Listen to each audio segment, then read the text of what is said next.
राधे राधे बच्चों। आपका पेपर है विज्ञान का 21 तारीख को। तो उसको देखते हुए मैं इम्पोर्टेंट क्वेश्चन लेके आ रहा हूँ। तो आप इस वीडियो को कम से कम 2 से 3 बार देखोगे, क्योंकि यहाँ से बहुत सारे क्वेश्चन आपको देखने को मिलेंगे। लगभग आप ऐसे मानो कि आपके 80 नंबर का पेपर होगा, उसमें से लगभग 60 नंबर के क्वेश्चन यहीं से देखने को मिलेंगे। तो इस वीडियो को कम से कम आप 2 से 3 बार देखोगे। ये वीडियो आपके लिए बहुत ही ज़्यादा महत्वपूर्ण है। लगभग ऐसे मानो, मैं तो ये कहूँगा कि लास्ट टाइम में तो केवल आपको इसी को देख के जाना है। इसको देख लोगे आपके बहुत फ़ायदा होगा एग्ज़ाम के अंदर। मैंने फिजिक्स के लिए बनाया था, फिजिक्स का पेपर था 16 को, तो मैंने उसके लिए बनाया था और उसमें 56 नंबर का पेपर होता है और लगभग 40 नंबर के क्वेश्चन मिले थे। मतलब लगभग 15 से 16 नंबर के क्वेश्चन ही बाहर से आए थे, बाकी सभी उस एक वीडियो से आए थे। तो तुम्हें भी मैं यही कहूँगा कि इस वीडियो को कम से कम 2 3 बार देखो, क्योंकि यहाँ से बहुत सारे क्वेश्चन आपको देखने को मिलेंगे। बहुत ज़्यादा मोस्ट इम्पोर्टेंट क्वेश्चन ही है जो आपको यहाँ से मैंने सेलेक्ट किए हैं। तो आप देखो और आप पेन कॉपी लेके बैठ जाओ। आप इनको साथ के साथ एक एक बार अपन लिख लिख के प्रैक्टिस भी करते जाना। तो कम से कम इस वीडियो को आप 2 3 बार देख लेना, आपका काम हो जाएगा। देखो, 2 3 बार देखने के लिए इसलिए बोल रहा हूँ क्योंकि मैं थोड़ा फास्ट आपको पढ़ाऊँगा, क्योंकि इतना टाइम है नहीं अपने पास कि अपन एक एक टॉपिक को धीरे धीरे से कर सकें। तो इसलिए मैं थोड़ा फास्ट पढ़ाऊँगा, तो आप इसको 2 3 बार देख लेना, सब कुछ कवर हो जाएगा। मैं कोशिश करूँगा कि इस वीडियो में, एक ही वीडियो में पूरी की पूरी साइंस कवर करने की। ठीक है, तो अब चलते हैं, टाइम ज़्यादा अपने पास है नहीं। ज़्यादा टाइम नहीं खराब करते हुए अपन ये वीडियो आगे बढ़ाते हैं। आओ बेटा, देखो चैप्टर नंबर 1 है, उसमें से इंपॉर्टेंट टॉपिक मैं आपको बता रहा हूँ। पहला टॉपिक है संयोजन अभिक्रिया। देखो, संयोजन का मतलब होता है दो या दो से अधिक मिलते हैं। दो या दो से अधिक, दो या दो से अधिक मिलते हैं। तो मिलने का मतलब ही क्या होता है? संयोजन। क्या होता है? संयोजन। तो उसको अपन क्या बोलेंगे? संयोजन। और संयोजन अभिक्रिया में क्या निकलती है बेटा? उष्मा। क्या निकलती है? उष्मा। उष्मा निकलती है, उष्मा मुक्त होती है, इसलिए इनको क्या बोलेंगे बेटा? उष्मा सेपी। क्या बोलेंगे बेटा? उष्मा सेपी। याद रखना, है ना। अब इसके एग्जाम्पल मैंने सिंपल सिंपल लिए हैं। C+O2 CO2, इसको आप कोयले का दहन की अभिक्रिया बोले, चाहे C+O2 बोले, CO2 बोले, एक ही बात है। फिर बात करते हैं मैग्नीशियम का दहन। तो देखो, दहन के लिए कौन सी गैस आवश्यक आवश्यक होती है? ऑक्सीजन आवश्यक होती है, इसलिए CO2 का दहन मान लो, चाहे Mg का दहन, सी का कार्बन का दहन मान लो, चाहे Mg का दहन मान लो, दोनों में कौन सी गैस ले रहे अपन? ऑक्सीजन ले रहे हैं। अब देखो, एक और है जो बहुत ज़्यादा इंपॉर्टेंट, आप ऐसे मान लो, क्या है? बिना बुझे हुए चूने से बुझा हुए चूने का निर्माण करते हैं। देखो, बिना बुझे हुए चूने में आपको क्या डालना पड़ेगा? पानी। अपन किसी भी चीज़ को बुझाते हैं तो क्या डालते हैं? पानी डालते हैं। तो देखो, बिना बुझे हुए चूने का फॉर्मूला है CaO। क्या है? CaO। और इसमें क्या मिला रहे हैं अपन? H2O। क्या मिला रहे हैं बेटा? H2O। क्या बन रहा है? CaOH का होल ट्वाइस। क्या बन रहा है? CaOH का होल ट्वाइस। और साथ में क्या निकल रही है? उष्मा। इसलिए इसको कौन सी अभिक्रिया लिख सकते हैं अपन? उष्मा सेपी। कौन सी अभिक्रिया लिख सकते हैं? उष्मा सेपी। क्यों? क्योंकि उष्मा निकल रही है। तो संयोजन अभिक्रिया और उष्मा सेपी अभिक्रिया, तीनों के ये 3 उदाहरण हैं और बिल्कुल आसानी से आप कर सकते हो। देखो, संयोजन अभिक्रिया का मतलब होता है जोड़ना। तो दो या दो से अधिक अभिकारक मिलकर क्या बनाएंगे? एकल उत्पाद बनाएंगे। और उष्मासेपी की परिभाषा आप लिखना चाहो तो उष्मासेपी की परिभाषा क्या होगी? वे अभिक्रियाएं जिनके दौरान उष्मा मुक्त होती है, मतलब उष्मा निकलती है। फिर आ जाओ आप, वियोजन अभिक्रिया। कौन सी अभिक्रिया? वियोजन। वियोजन का मतलब ही होता है टूटना। क्या होता है बेटा? टूटना। जब क्या टूटेगा? एक अभिकारक टूटेगा। क्या टूटेगा? अभिकारक। और कितने उत्पाद बनाए? दो या दो से अधिक। दो या दो से अधिक क्या बनाए बेटा? उत्पाद। तो उत्पाद बनाएगा तो इसके लिए उष्मा आवश्यक होगी। क्या आवश्यक होगी? उष्मा आवश्यक होगी। तो उष्मा आवश्यक होगी तो उष्मा का क्या कर रहा है ये? शोषण। इसलिए इनको क्या बोलेंगे? उष्मा शोषी। क्या बोल सकते हैं? उष्मा शोषी। एक उदाहरण आप याद रखना, एक एक उदाहरण तो आप याद करो। Fe2SO4 है, किसमें टूट रहा है? Fe2 में, और SO2 और SO3 में। आपसे ऐसे भी पूछ सकता है कि फेरस सल्फेट की वियोजन की अभिक्रिया लिखिए और उनके दौरान कौन कौन सी गैस मुक्त होती है। तो कौन कौन सी गैस मुक्त हो रही है? SO2 और SO3। फिर आ जाओ विस्थापन। विस्थापन अभिक्रिया होती है। देखो, विस्थापन का मतलब होता है एक को हटा देना। तो कोई भी अधिक क्रियाशील जो अभिकारक है वो कम क्रियाशील अभिकारक को क्या कर देगा बेटा, विस्थापित कर देगा। तो इसको अपन क्या बोलेंगे, विस्थापन अभिक्रिया। तो देखो विस्थापन अभिक्रिया क्या है, CuSO4 और Zn है। तो Zn किसकी जगह आ जाएगा, Cu की जगह आ जाएगा। तो क्या बचेगा, ZnSO4 और Cu। ऐसे द्विविस्थापन, द्विविस्थापन का मतलब होगा एक अभिकारक दूसरे की जगह, दूसरा पहले की जगह, पहला दूसरे की जगह, दूसरा पहले की जगह। तो एक दूसरे की जगह आ जाएंगे। देखो Ba की जगह Zn आ जाए, Zn की जगह कौन चला जाए, Ba। तो देखो BaCl2 ZnSO4 है, तो क्या बन रहा है, BaSO4 और ZnCl2। फिर आती है अपचयन अभिक्रिया। कौन सी अभिक्रिया आती है, अपचयन अभिक्रिया। अपचयन अभिक्रिया का मतलब होता है बेटा जिसके अंदर क्या हो, या तो क्या हो, हाइड्रोजन जुड़ जाए। अपचयन का मतलब क्या है कि या तो हाइड्रोजन जुड़ जाए या फिर क्या हो जाए, ऑक्सीजन निकल जाए। जैसे CaCO3 है, क्या बन रहा है, CaOCO2।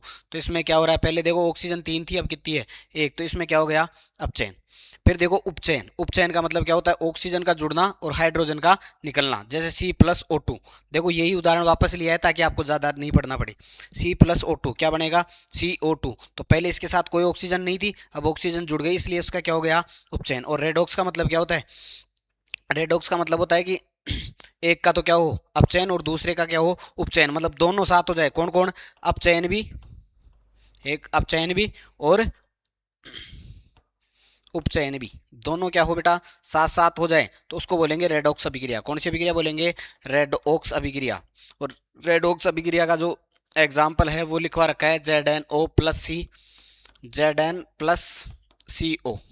ये देखो इसमें क्या हो रहा है कि Zn के साथ पहले ऑक्सीजन था, यहाँ ऑक्सीजन नहीं है, तो इसका तो क्या हो गया, इसका तो हो गया अपचयन। ऑक्सीजन का निकलना ही क्या कहलाता है, अपचयन। और यहाँ कार्बन के साथ ऑक्सीजन नहीं था, तो अब ऑक्सीजन आ रहा है क्या, तो कार्बन का क्या हो रहा है फिर, उपचयन, क्योंकि इसमें क्या जुड़ रहा है, ऑक्सीजन जुड़ रहा है। आ गई क्या बात समझ में। देखो बेटा मैंने सिंपल सिंपल एग्जाम्पल लिए हैं, बहुत ही ज़्यादा क्या लिए हैं, सिंपल एग्जाम्पल लिए हैं ताकि आपको आसानी से याद हो जाए। अब दो टॉपिक, 2 पॉइंट और है। एक तो विकृत गंधिता, एक तो क्या है, विकृत गंधिता। विकृत गंधिता का मतलब बेटा होता है कि जैसे खाने पीने की जो भी वस्तुएं होती हैं, जो 2-3 दिन में क्या हो जाती है, ऑक्सीजन वगैरह के संपर्क में आके क्या हो जाती है, खराब हो जाती है, उनमें से क्या आने लग जाती है, गंध आने लग जाती है, तो उनको क्या बोलते हैं, विकृत गंधिता। तो फिर इससे बचने के लिए क्या करना पड़ेगा, ये ध्यान रखने वाली बात है। अपन क्या, कौन सी गैस मिलाते हैं, नाइट्रोजन। कौन सी गैस मिलाते हैं, नाइट्रोजन। जो खाने के पैकेट्स होते हैं उनके अंदर कौन सी गैस होती है, नाइट्रोजन। तो लगभग पहले चैप्टर के जितने भी इंपॉर्टेंट पॉइंट थे वो मैंने आपको नोट करवा दिया। उसमें से एक चीज़ और आप देख लेना बेटा कि रासायनिक समीकरणों का संतुलन, क्या याद रखना है, रासायनिक समीकरणों का संतुलन। संतुलन के लिए आपको एक ही लॉजिक काम में लेना है कि दोनों तरफ अणुओं की संख्या क्या करनी है, बराबर करनी है। जैसे एक छोटा सा एग्जाम्पल मैं देना चाहूँ आपको, तो जैसे H2+O2 और बन रहा है क्या, H2O। क्या बन रहा है बेटा, H2O। तो देखो इसमें हाइड्रोजन इधर 2 है, इधर 2 है, हाइड्रोजन तो बैलेंस है। ऑक्सीजन देखो यहाँ कितने हैं, 2 है, यहाँ ऑक्सीजन कितना है, 1। तो यहाँ कितना लगाना पड़ेगा आपको, 2। अब जैसे आपने 2 लगाया तो हाइड्रोजन कितने हो गए, 4। तो यहाँ भी हाइड्रोजन कितने करने पड़ेंगे, 4। तो ये कितने हो गए, 4, ये भी 4, इधर ये 2, ये 2। तो ये रासायनिक समीकरणों का संतुलन भी हो गया। तो इस पहले चैप्टर में से यही पॉइंट इंपॉर्टेंट है। अब देखो पहले चैप्टर में से मैंने आपको 5 या 7 मिनट लगी होगी, जिसके अंदर लगभग आपका पहला चैप्टर पूरा कंप्लीट रिवीजन करवा दिया। तो एक बार इसको आप ढंग से देखोगे और आपकी जो भी कॉपी आप लेके बैठे हो उसमें आप लिखोगे, चाहे वीडियो को आप रोक लो और पहले इसको कंप्लीट करो। पहला चैप्टर कंप्लीट होने के बाद ही आपको सेकंड देखना है। अब आ जाओ सेकंड में। देखो अमल और सार। देखो अमल, अमल को मैं आपको याद करवा दूं कि अमल स्वाद में कैसे होंगे, खट्टे। स्वाद में कैसे होंगे, खट्टे। तो ध्यान रखना, अगर कि आपको ऐसे भी याद नहीं रहे तो ऐसे याद रख लेना कि नींबू के अंदर क्या होता है, अमल होता है, नींबू कैसा होता है, खट्टा होता है। फिर आ जाओ आपके जो सार है वो कैसे होंगे, स्वाद में कड़वे। कड़वे को आप ऐसे याद रख लेना कि जब आपका मुंह का पीएच क्या हो जाता है, कम हो जाता है, मतलब मुंह में अम्लता बढ़ जाती है, तो उसको आप क्या करते हो, दंत मंजन करते हो। दंत मंजन अपन कैसे करते हैं, जैसे नीम की दातन से करते हैं। नीम कैसे होते हैं, कड़वे, क्योंकि सारिये होते हैं दंत मंजन। दंत मंजन कैसे होते हैं, सारिये। दंत मंजन कैसे होते हैं, सारिये। और नीम से करते हैं तो नीम कैसा होता है, कड़वा। तो सार भी कैसे होंगे, कड़वे। फिर ये थोड़ा सा मैंने आपको ट्रिक बता रखी है, अनिल। अनिल का मतलब ऐसे अमल, नी से नीला और लै से लाल। तो अमन नीले लिटमस को, कैसे लिटमस को, नीले लिटमस को कैसा कर देंगे, लाल कर देंगे। अमल नीले लिटमस को कैसे कर देंगे, लाल। और इसको याद रखना है सालीन से, सालीन मतलब सार, लाल लिटमस को कैसा कर देंगे, नीला कर देंगे, ये याद रखना है। इनका जो पीएच होगा, अमल का पीएच देखो, पीएच स्केल होता है ऐसे, कहाँ से कहाँ तक होता है, तो ये स्टार्ट होता है कितने से, 0 से कहाँ तक जाता है, 14 तक, और बीच में क्या होता है, 7। इधर कौन होते हैं, अमल होते हैं, इधर कौन होते हैं, अमल। 0 से 7 कौन है, अमल। 7 से 14 कौन है, सारक। ठीक है, 7 पे कौन होगा, उदासीन। 7 पे कौन होगा, उदासीन होगा। अब जैसे जैसे आप इधर आओगे, मतलब पीएच का मान क्या होगा, कम। पीएच का मान क्या होगा, कम, तो अम्लता क्या होगी, अम्लता बढ़ेगी। अम्लता क्या होगी बेटा, बढ़ेगी। अम्लता क्या होगी, बढ़ेगी। और अगर ये पीएच का मान बढ़ता है, पीएच का मान बढ़ता है, पीएच का मान बढ़ेगा तो सारीयता भी बढ़ेगी। पीएच का मान बढ़ेगा तो सारीयता बढ़ेगी। पीएच का मान कम होगा तो अम्लीयता बढ़ेगी, और पीएच का मान बढ़ेगा तो सारीयता बढ़ेगी। फिर प्रबल अमल में आपको ध्यान रखना है, प्रबल अमल ध्यान रखना है। दो एग्जाम्पल आप याद कर लेना। एक तो लिखवा रखा है मैंने HCl, और एक लिखवा रखा है H2SO4। ये तो किस में है, प्रबल अमल में। किस में है बेटा, प्रबल अमल। प्रबल अमल कौन कौन है, HCl H2SO4। प्रबल अमल कौन कौन से, देखो वो बोलो, HCl H2SO4। HCl मतलब हाइड्रोक्लोरिक अम्ल, H2SO4 मतलब सल्फ्यूरिक अम्ल, याद रह जाएगा। और फिर दुर्बल अमल में ध्यान रखना आप, एसिटिक अमल। कौन से अमल, एसिटिक अमल, एथेनोइक अमल, दोनों एक ही बात है। एसिटिक अमल बोलो चाहे एथेनोइक अमल बोलो, इसमें कोई दिक्कत। अब आ जाओ ऐसे ही प्रबल सार कौन कौन से हो जाएंगे, सोडियम हाइड्रोक्साइड और पोटेशियम हाइड्रोक्साइड। सोडियम हाइड्रोक्साइड और पोटेशियम हाइड्रोक्साइड, NaOH और KOH। और दुर्बल सार में कौन से हो जाएंगे, कैल्शियम हाइड्रोक्साइड और मैग्नीशियम हाइड्रोक्साइड। कैल्शियम हाइड्रोक्साइड और मैग्नीशियम हाइड्रोक्साइड। हो सकता है आपसे पूछ ले कि इनमें से प्रबल अम्ल कौन सा है और दुर्बल अम्ल कौन सा है, या फिर ऐसे पूछ ले कि प्रबल अम्ल का उदाहरण बताओ, दुर्बल अम्ल का उदाहरण बताओ। तो ये आपको क्या करना है बेटा, ध्यान रखना है। अब आ जाओ, याद रखने की सबसे, ये 2-3 अभिक्रिया आपको याद रखनी है। जैसे उदासीनीकरण अभिक्रिया, तो उदासीन करना है, उदासीन करना मतलब आपको बीच में आना है। तो बीच में आना तो इन दोनों को मिला दो, बीच में आना तो क्या करना है, इन दोनों को मिलाना है, अम्ल और सार को। तो बीच में जो उदासीन होता है वो होता है लवण। कौन होता है बेटा, लवण। लवण के साथ क्या निकलेगा बेटा, जल। जब भी अम्ल और सारक अभिक्रिया करेंगे क्या बनेगा, लवण और जल। और एग्जाम्पल देखो सिंपल सा ले रखा है मैंने, HCl प्लस NaOH क्या बन जाएगा, NaCl प्लस H2O। देखो HCl प्लस NaOH, आ गई क्या बात समझ में। इसके साथ ये जुड़ जाएगा, इसके साथ ये जुड़ जाएगा, तो क्या बनेगा, NaCl, और बच कौन रहा है, H2 और O, तो H2O। फिर ये ध्यान रखना है कि अम्ल की धातु के साथ अभिक्रिया करती है तो लवण और हाइड्रोजन गैस बनाती है।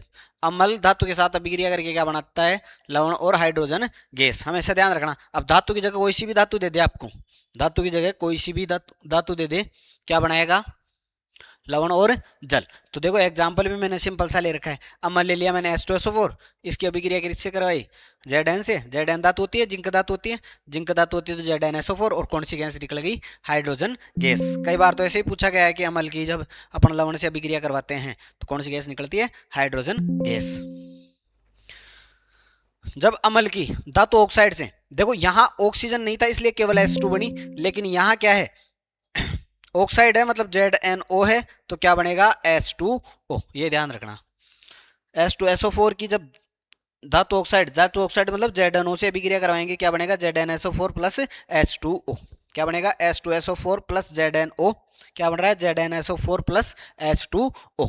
जब भी धातु, देखो केवल धातु अभिक्रिया करेगी तो हाइड्रोजन गैस, और धातु ऑक्साइड अभिक्रिया करेगी तो, धातु ऑक्साइड अभिक्रिया करेगी तो जल बनेगा। क्या बनेगा, जल, क्योंकि हाइड्रोजन H2 है और जल में क्या होगा, H2O। क्या बनेगा, H2O। आ गई बात समझ में। थोड़ा सा ये भी ध्यान रखना कि जो अधातु है, अधातु जो है, अधातु जो है वो अम्लीय होती है। अधातु कैसी होती है, अम्लीय। और धातु कैसी होती है, क्षारीय। धातु कैसी होगी, क्षारीय। तो धातु ऑक्साइड भी कैसे होते हैं, धातु ऑक्साइड भी क्या होते हैं, धातु ऑक्साइड भी क्या होंगे, क्षारीय होंगे। धातु ऑक्साइड कैसे होंगे, क्षारीय। ये याद रखना, धातु ऑक्साइड कैसे होते हैं, क्षारीय। क्या होते हैं बेटा, क्षारीय। धातु ऑक्साइड कैसे होते हैं, क्षारीय। बस ये थोड़ा सा ध्यान रखना कि ये दो उभयधर्मी ऑक्साइड है। उभयधर्मी ऑक्साइड का मतलब समझो, आपसे पूछ सकता है कि उभयधर्मी ऑक्साइड क्या होते हैं। तो उभयधर्मी ऑक्साइड वो होते हैं बेटा जो अम्ल से भी अभिक्रिया करते हैं और क्षार से भी अभिक्रिया करते हैं, और दोनों से ही अभिक्रिया करके क्या बनाते हैं, लवण और जल। ऐसे धातु ऑक्साइड जो अम्ल और क्षारक दोनों से अभिक्रिया करके क्या बनाते हैं, लवण और जल, वो क्या कहलाते हैं, उभयधर्मी। उभय का मतलब होता है दोनों तरफ, तो दोनों मतलब अम्ल भी और क्षार दोनों से अभिक्रिया कर रहे हैं और क्या बना रहे हैं, लवण और जल। क्या बना रहे हैं, लवण और जल धातु। तो ऐसे ध्यान रखना आप कौन कौन से हैं, जिंक ऑक्साइड और एल्यूमिनियम ऑक्साइड। दो टाइप से पूछ सकता है आपसे कि धातु ऑक्साइड क्या होते हैं और इनके उदाहरण लिखिए। अब देखो पीएच स्केल मैंने आपको उधर समझा ही दिया कि 0 से 7 तक क्या रहेगा। अब देखो आपसे पूछ ले कि H प्लस आयनों की सांद्रता बढ़ रही है, क्या बढ़ रही है, H प्लस आयनों की सांद्रता, तो पीएच का मान क्या होगा, तो देखो बेटा पीएच का मान कम होगा। क्यों, क्योंकि जितना ज्यादा H प्लस आयन देगा उतना ही ज्यादा अम्लीय होगा, और जितना पीएच कम होगा उतना ही ज्यादा क्या होता है, अम्लीय। और OH माइनस आयनों की सांद्रता बढ़ती है तो पीएच का मान भी क्या होगा, बढ़ेगा, क्योंकि जितने ज्यादा OH देगा उतना ही ज्यादा क्षारीय होगा, तो उतना ही ज्यादा पीएच होगा। अब आ जाओ दंत से में आप पीएच का ध्यान रखना, कौन कौन कितना होता है, 5.5। जब मुंह का पीएच कितना हो जाता है, 5.5 से कम।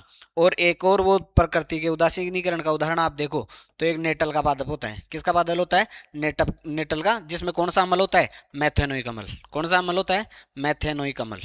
कौन सा अम्ल होता है, मैथेनोइक अम्ल। और इसके पास ये क्या होता है, डाक का पादप होता है, जिस जो कैसा होता है, क्षारीय होता है। तो जब भी नेटल के पादप का डंक लगता है तो आप क्या कर दो, डाक के पौधे की पत्तियां रगड़ दो, क्योंकि वो कैसी होती है, क्षारीय।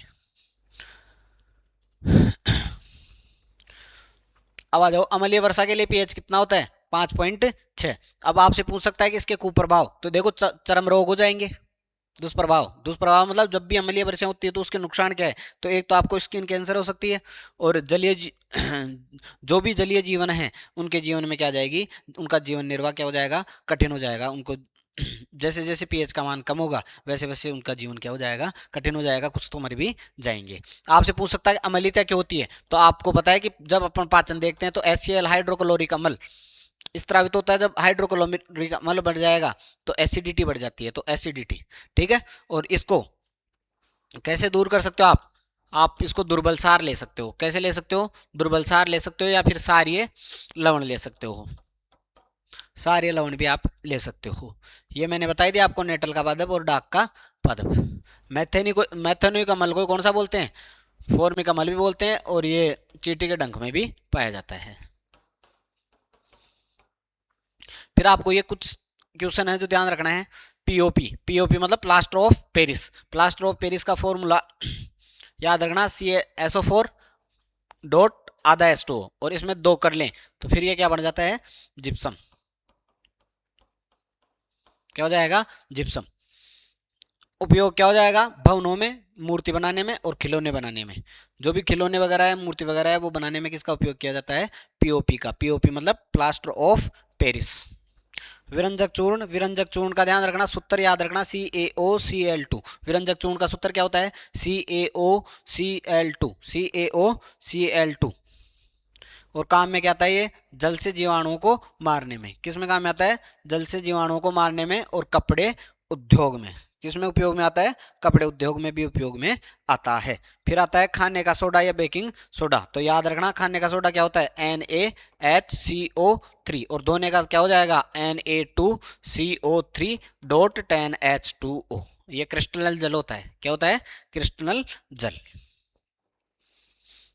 और काम ध्यान रखना, एक तो रसोई घर में काम में आ रहे हैं।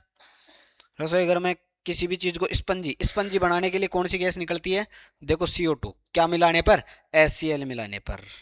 और अगर कि बेकिंग सोडे में आप टाइट्रिक अम्ल मिला दोगे तो फिर वो क्या बन जाएगा, बेकिंग पाउडर। ये 2 चीजें ध्यान रखनी है। HCl मिलाने पर कौन सी गैस निकलती है, CO2, जिससे क्या बन जाता है, वो स्पंजी। खाना कैसा बन जाता है, स्पंजी। आपसे कोई पूछ ले कि खाने को स्पंजी कौन सी गैस बनाती है, तो कौन सी बनाती है, CO2। और आप क्या करते हो उसके लिए उसके अंदर क्या मिला देते हो, HCl। किसमें, बेकिंग सोडे में, खाने के सोडे में। खाने के सोडे के 2 उपयोग हो गए, कौन कौन सा, एक तो रसोई घर में और एक अग्निशामक में, है ना, वो लाल लाल सा जो डब्बा आता है ना अग्निशामक का, उसमें। फिर देखो धोने का सोडे का फॉर्मूला मैंने आपको बता ही दिया। और ये किस किस काम में आएगा, बताओ। देखिए धोने का सोडा किस काम में आता है, सीधी सी बात, कपड़े धोने में। कपड़े धोने में मतलब जो भी आपका जल है गंदगी को सफाई करने में। तो बेटा ये 2 चैप्टर हो गए और इसमें भी वही 5 से 7 मिनट लगी है। तो बेटा आपसे रिक्वेस्ट है कि इन दोनों चैप्टरों को आप एक बार और देखो, साथ के साथ ही देखते जाओ, साथ के साथ ही क्लियर करते जाओ। कम से कम 2 बार इस वीडियो को आपको देखना है, तभी आपका काम चलेगा। क्योंकि मैं बहुत ही ज़्यादा फास्ट पढ़ा रहा हूँ, क्योंकि अब ज़्यादा टाइम आपके पास है नहीं, इसलिए मैं भी आपका 1% भी टाइम खराब नहीं करना चाहता। बाकी मैं ये गारंटी देता हूँ कि यहाँ से आपको बहुत सारे क्वेश्चन देखने को मिलेंगे। चाहे आप नहीं मानो तो आके पेपर देख लेना और मिला लेना। आप जैसे पेपर दे के आओ, वीडियो खोल के बैठ जाना और पेपर लेके बैठ जाना, टिक लगा लेना कितने क्वेश्चन मिलते हैं। अब आ जाओ तीसरा। तीसरा है धातु अधातु। देखो धातु, धातु पहले बता दिया था कैसे होती है, सारी होती है। कैसे होती है, सारी है। अब इसके कुछ गुण है जो ध्यान रखने हैं। देखो पहली चीज तो तन्ने, कि इनको खींच के क्या बनाया जा सकता है, लंबा तार। क्या किया जा सकता है, खींच के लंबा तार बनाए जाते हैं, उसको क्या बोलते हैं, तन्ने। और याद रखना सबसे ज्यादा तन्ने कौन है, सोना। सबसे ज्यादा तन्ने कौन है, सोना। 1 ग्राम सोने से कितने किलोमीटर का तार बनाया जा सकता है, 2 किलोमीटर का। कितने किलोमीटर का, 2 किलोमीटर का लगभग। ध्यान रखना सबसे तन्ने कौन है, सबसे तन्ने कौन है, सोना। अब आप, आपसे सब पूछा सकता है कि सोने का उपयोग आभूषण बनाने में क्यों किया जा सकता है। क्योंकि देखो आपको पता चल रहा है कि तन्ने हैं, आसानी से क्या हो जाता है, बढ़ जाता है। तार वार बनाया जा सकता है, जिस आकृति में अपन बनाना चाहे उसमें आ जाता है। आघात वर्धनीय, आघात वर्धनीय का मतलब होता है, आघात का मतलब होता है चोट, मतलब पीटने पर। पीटने पर क्या बन जाते हैं, ये चादर बन जाते हैं। पीटने पर क्या बना देते हैं, इनकी चादर बना सकते हैं। जैसे लोहा धातु है और लोहे के चादर बनते हैं कि नहीं बनते हैं, तो वैसे धातुओं को पीटने पर क्या बन जाते हैं, ये एक लंबी चादर। इसको क्या बोलते हैं, आघात वर्धनीयता। सोनोरस या धावनिक, धावनिक का मतलब तो ध्वनि उत्पन्न करते हैं ये। जैसे आपके स्कूल में घंटी बजती है ना, तो घंटी बजती है तो पीटने पर क्या होती है, इसमें आवाज आती है, ध्वनि उत्पन्न होती है। पीटने पर ध्वनि उत्पन्न करते हैं। पीटने पर क्या उत्पन्न करते हैं, ध्वनि उत्पन्न करते हैं। और इनके अंदर क्या होते हैं बेटा, इनके अंदर धात्विक चमक भी होती है। चमकते हैं कि नहीं चमकते हैं, हर गहने इसीलिए तो बनाते हैं क्योंकि उनमें क्या होती है, चमक होती है। अब आ जाओ, कुछ अपवाद हैं जहां से क्वेश्चन इंपोर्टेंट इंपोर्टेंट इंपोर्टेंट बनता है। अब देखो, सोडियम और पोटेशियम, इनको किस में डिबो के रखा जाता है, केरोसिन में। क्यों, क्योंकि सर ये ऑक्सीजन या जल के साथ अभिक्रिया क्या करके क्या बना लेते हैं, ऑक्सीजन व जल के साथ अभिक्रिया क्या करके क्या कर लेते हैं, आग पकड़ लेते हैं। क्या पकड़ लेते हैं, आग पकड़ लेते हैं। इसलिए इनको क्या किया जाता है, ये क्या होते हैं, अधिक क्रियाशील होते हैं। क्या होते हैं, अधिक क्रियाशील होते हैं। इसलिए ये क्या कर लेते हैं, जल के साथ अभिक्रिया करके आग पकड़ लेते हैं। इसलिए किस में डुबोए रखते हैं इसको, केरोसिन में। द्रव अवस्था में केवल एक ही धातु पाई जाती है, वो कौन है, पारा। पारा, Hg, मरकरी, जो भी बोलो आप। अधातु जो द्रव अवस्था में पाई जाती है, ये क्वेश्चन कंफ्यूज कर देगा आपको कि धातु कौन सी है, अधातु कौन सी है। तो धातु तो कौन सी है, पारा, और अधातु कौन सी है, ब्रोमीन। आ गई बात समझ में। और याद रखने के लिए आप ध्यान रखना कि धातुएं इधर कोने में होती है पीरियोडिक टेबल में, और Br भी उधर में पाई जाती है। और धातुएं स्टार्टिंग में होती है। पीरियोडिक टेबल आप देखोगे ना, तो स्टार्टिंग में कौन है, धातुएं, और उधर जाओगे तो आप क्या मिलेगी, आपको अधातुएं। एक ही अधातु है जो चमकीली होती है, वो कौन है, आयोडीन। आगे बात समझ में, कौन सी धातु है जो चमकीली है, आयोडीन। सबसे मुलायम कौन सी है, 3 याद रखना। सबसे मुलायम, सब मुलायम, इतनी मुलायम कि इनको चाकू से भी आप क्या कर सकते हो, काट सकते हो। किससे काट सकते हो, चाकू से आप काट सकते हो आसानी से। तो वो कौन कौन सी है, 3 नाम याद रखना। Sodium, potassium, lithium. कौन कौन सी, sodium, potassium, lithium. Sodium, potassium, lithium. कौन कौन सी, सोडियम, पोटेशियम, लिथियम। अब देखो ऐसी भी धातुएं हैं जिनका गलनांक क्या होता है, कम होता है, गलनांक और कथनांक कम होता है। कौन कौन सी है, गैलियम और सीजियम। कौन कौन सी है, गैलियम और सीजियम। इतना कम होता है कि आप हथेली पर भी रखोगे तो भी ये क्या हो जाएगी, पिघल जाएगी। कौन कौन, गैलियम और सीजियम। हथेली पर रखने पर भी क्या हो जाती है, पिघल जाती है। हथेली पर रखने पर भी क्या हो जाएगी बेटा, पिघल जाएगी। अब आ जाओ, ये थोड़ा सा और इम्पोर्टेंट टॉपिक है, खनिज। देखो खनिज वो सारी चीजें होगी, खनिज वो सारी चीजें होगी जिनको आप जमीन से खोद के निकाल रहे हो। वो सारी चीजें क्या हो जाएगी, खनिज। खनिज क्या हो जाएगी, जिन जिन जिनको भी आप जमीन से खोद के निकाल रहे हो, वो सब क्या है, खनिज। वो सब क्या है, खनिज। अब उनमें से कुछ ही होंगे जिनको निकालना क्या होगा, जिनको खोद के निकालना क्या होगा, लाभप्रद होगा। तो जिनको भी खोद के निकालना क्या हो, लाभप्रद हो, वो सब क्या होगी, वो सब अयस्क होगी। वो क्या होगी, अयस्क। अब अयस्क को आप निकाले हो, जमीन से खोद के निकाले हो, तो उनमें अशुद्धियां हैं, धूल मिट्टी के कण, जो भी अशुद्धियां हैं उनको आप बोलोगे गैंग। क्या बोलोगे, गैंग। एनोड पंख, एनोड पंख का भी ध्यान रखना, ये भी है तो अशुद्धि, क्या है, अशुद्धि। लेकिन कहाँ है ये अशुद्धि, जब भी आप विद्युत अपघटन करोगे, विद्युत अपघटन मतलब एनोड और कैथोड लगाओगे, विद्युत अपघटन का मतलब एनोड और कैथोड लगाओगे, तो विद्युत विद्युत अपघटन का मतलब क्या हो जाएगा, जब भी आप एनोड और कैथोड लगाओगे तो जो एनोड के नीचे, एनोड के नीचे, किसके नीचे, एनोड के नीचे क्या जम जाएगी, अशुद्धियां जम जाएगी, अशुद्धियां जम जाएगी, उन्हीं को आप क्या बोलोगे, एनोड पंख। अब देखो दो, ये भी ध्यान रखना, निस्तापन और भर्जन, क्या ध्यान रखना है, निस्तापन और भर्जन। तो देखो निस्तापन जो पाया जाएगा, निस्तापन किस में पाया जाता है, जिसमें भी कार्बोनेट के, जितने भी कार्बोनेट गैस के हैं उनमें तो क्या पाया जाएगा, निस्तापन। निस्तापन का मतलब देखो, निस्तापन को याद रखना, निस्तापन में क्या है कि कार्बोनेट के गैस का है तो ऑक्सीजन पहले ही है, तो ऑक्सीजन की अनुपस्थिति में, किसकी अनुपस्थिति में, ऑक्सीजन की अनुपस्थिति में। और अगर की आप वर्जन की बात करो तो वर्जन में क्या होगा, सल्फाइड वाले ऐसे होंगे, ऐसे याद, अभिक्रिया भी आप लिखना चाहो तो ZnCO3, तो इससे बन जाएगा ZnO+CO2, ऐसे याद रखने ला आप। इसमें क्या होगा, ZnS है, अब इसको ऑक्सीजन से अभिक्रिया करवा दो, क्योंकि ये क्या होगी, ऑक्सीजन की उपस्थिति में, किस में होगी, ऑक्सीजन की उपस्थिति में, तो ये भी क्या बन जाएगा, ZnO+SO2।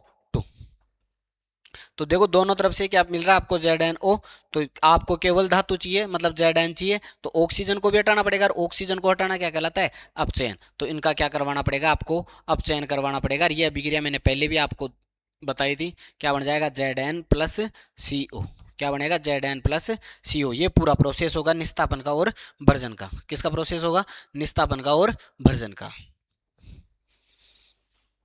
तो ये थोड़े थोड़े टॉपिक थे इंपॉर्टेंट जो मैंने आपको बताए हैं, थोड़ा सा ध्यान रख लेना। एक अभिक्रिया आप देख लेना, थर्मिट अभिक्रिया है जो रेल की पटरियों को जोड़ने के काम में आती है, और एक AgBr वाली है, वो ब्लैक एंड व्हाइट फोटोकॉपी में काम में आती है। ये दो अभिक्रिया और आप एक्स्ट्रा देख लेना, एक तो थर्मिट अभिक्रिया और एक तो थर्मिट अभिक्रिया देखनी है, और एक श्वेत श्याम फोटोकॉपी के लिए AgBr2 वाली, उसका अपघटन सूर्य के प्रकाश की उपस्थिति में, वो वाली देखनी है। अब आ जाओ चौथे चैप्टर की तरफ, तीन चैप्टर अपने हो गए, अब चौथे चैप्टर की तरफ आ जाओ। देखो चौथा चैप्टर चौथे जो चैप्टर का नाम है वो है कार्बन। और कार्बन ध्यान रखना कितने नंबर पे आता है, 6 पे। तो पहले वाली ऑर्बिट में कितने, दो, मतलब पहली वाली कक्षा में दो, दूसरे में कितने होंगे, चार, मतलब चार इलेक्ट्रॉन। इसको 8 करने हैं तो कितने बॉन्ड बनाने पड़ेंगे, चार। अब ना तो ये चार दे सकता ना चार ले सकता, इतने ले और दे नहीं सकता, क्योंकि अगर की इलेक्ट्रॉन ज्यादा हो जाएंगे, नाभिक में प्रोटॉन तो चाहिए रहेंगे, तो इलेक्ट्रॉन ज़्यादा भी नहीं ले सकता और कम भी नहीं ले सकता, तो फिर ये करता है साझेदारी। क्या करता है बेटा, साझेदारी। क्या करता है, साझेदारी, पार्टनरशिप, किसकी, इलेक्ट्रॉन्स की। तो इलेक्ट्रॉनों की जो साझेदारी से बंध बनता है, इलेक्ट्रॉनों की साझेदारी से जो बंध बनता है उसको तो बोलते हैं सहसंयोजक बंध। कौन से बंध बोलते हैं बेटा, सहसंयोजक, सहसंयोजक बंध। कौन से बंध बोलते हैं, सहसंयोजक बंध।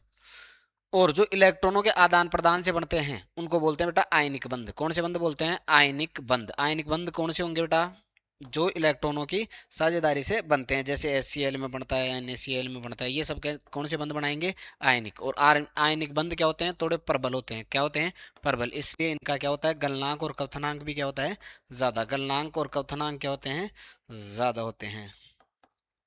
किनके, आयनिक बंधों की। सहसंयोजक थोड़े से कम स्थायी होती हैं आयनिक की तुलना में, क्योंकि किससे बन रहे हैं, साझेदारी से। इलेक्ट्रॉनों की साझेदारी से जो बंध बनते हैं वो सहसंयोजक बंध कहलाते हैं, और इलेक्ट्रॉनों के आदान प्रदान से जो बंध बनते हैं वो आयनिक बंध कहलाते हैं। और आयनिक जो यौगिक होते हैं वो क्या होते हैं, ज्यादा स्टेबल होते हैं, इसलिए इनका गलनांक और क्वथनांक क्या होता है, ज्यादा। किसका, आयनिक का। सहसंयोजक का थोड़ा कम होता है, ठीक है। और C और H मिलता है तो इसको बोलते हैं अपन हाइड्रोकार्बन, और इसकी लंबी श्रृंखला है तो उसको अपन लिखेंगे R से।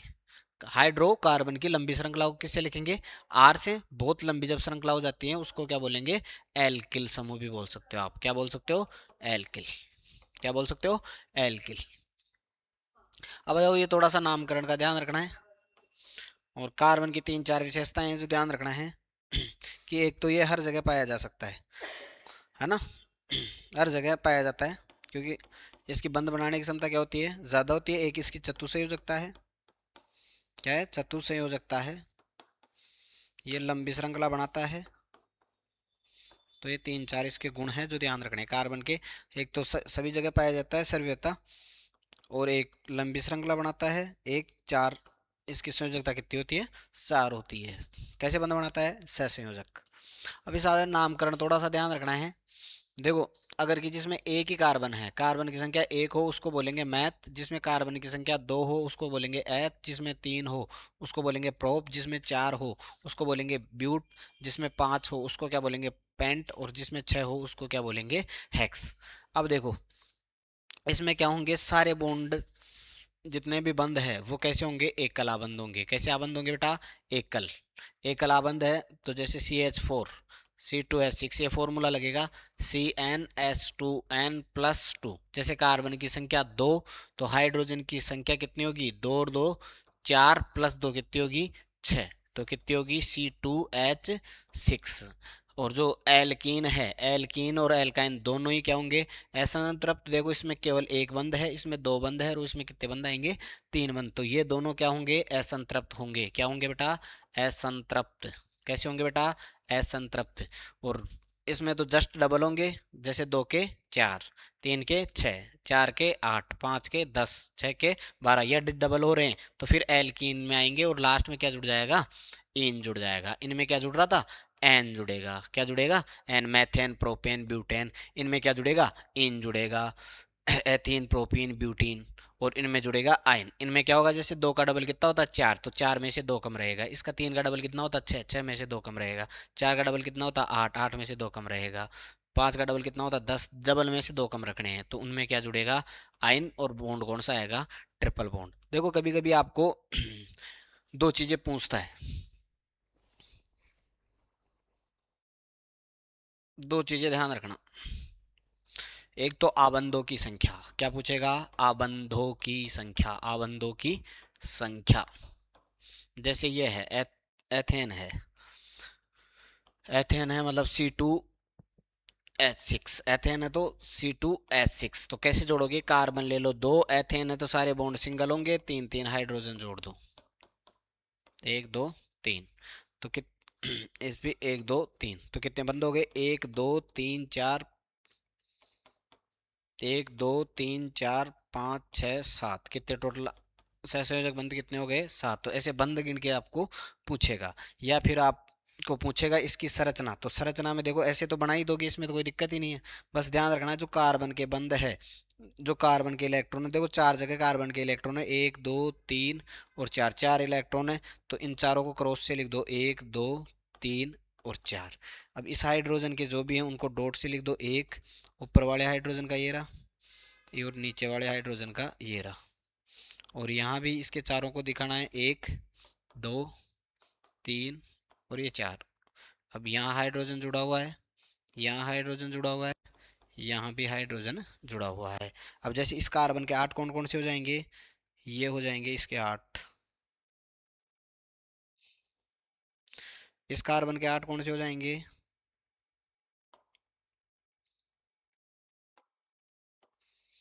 इस कार्बन के आप देखो तो ये आठ हो जाएंगे,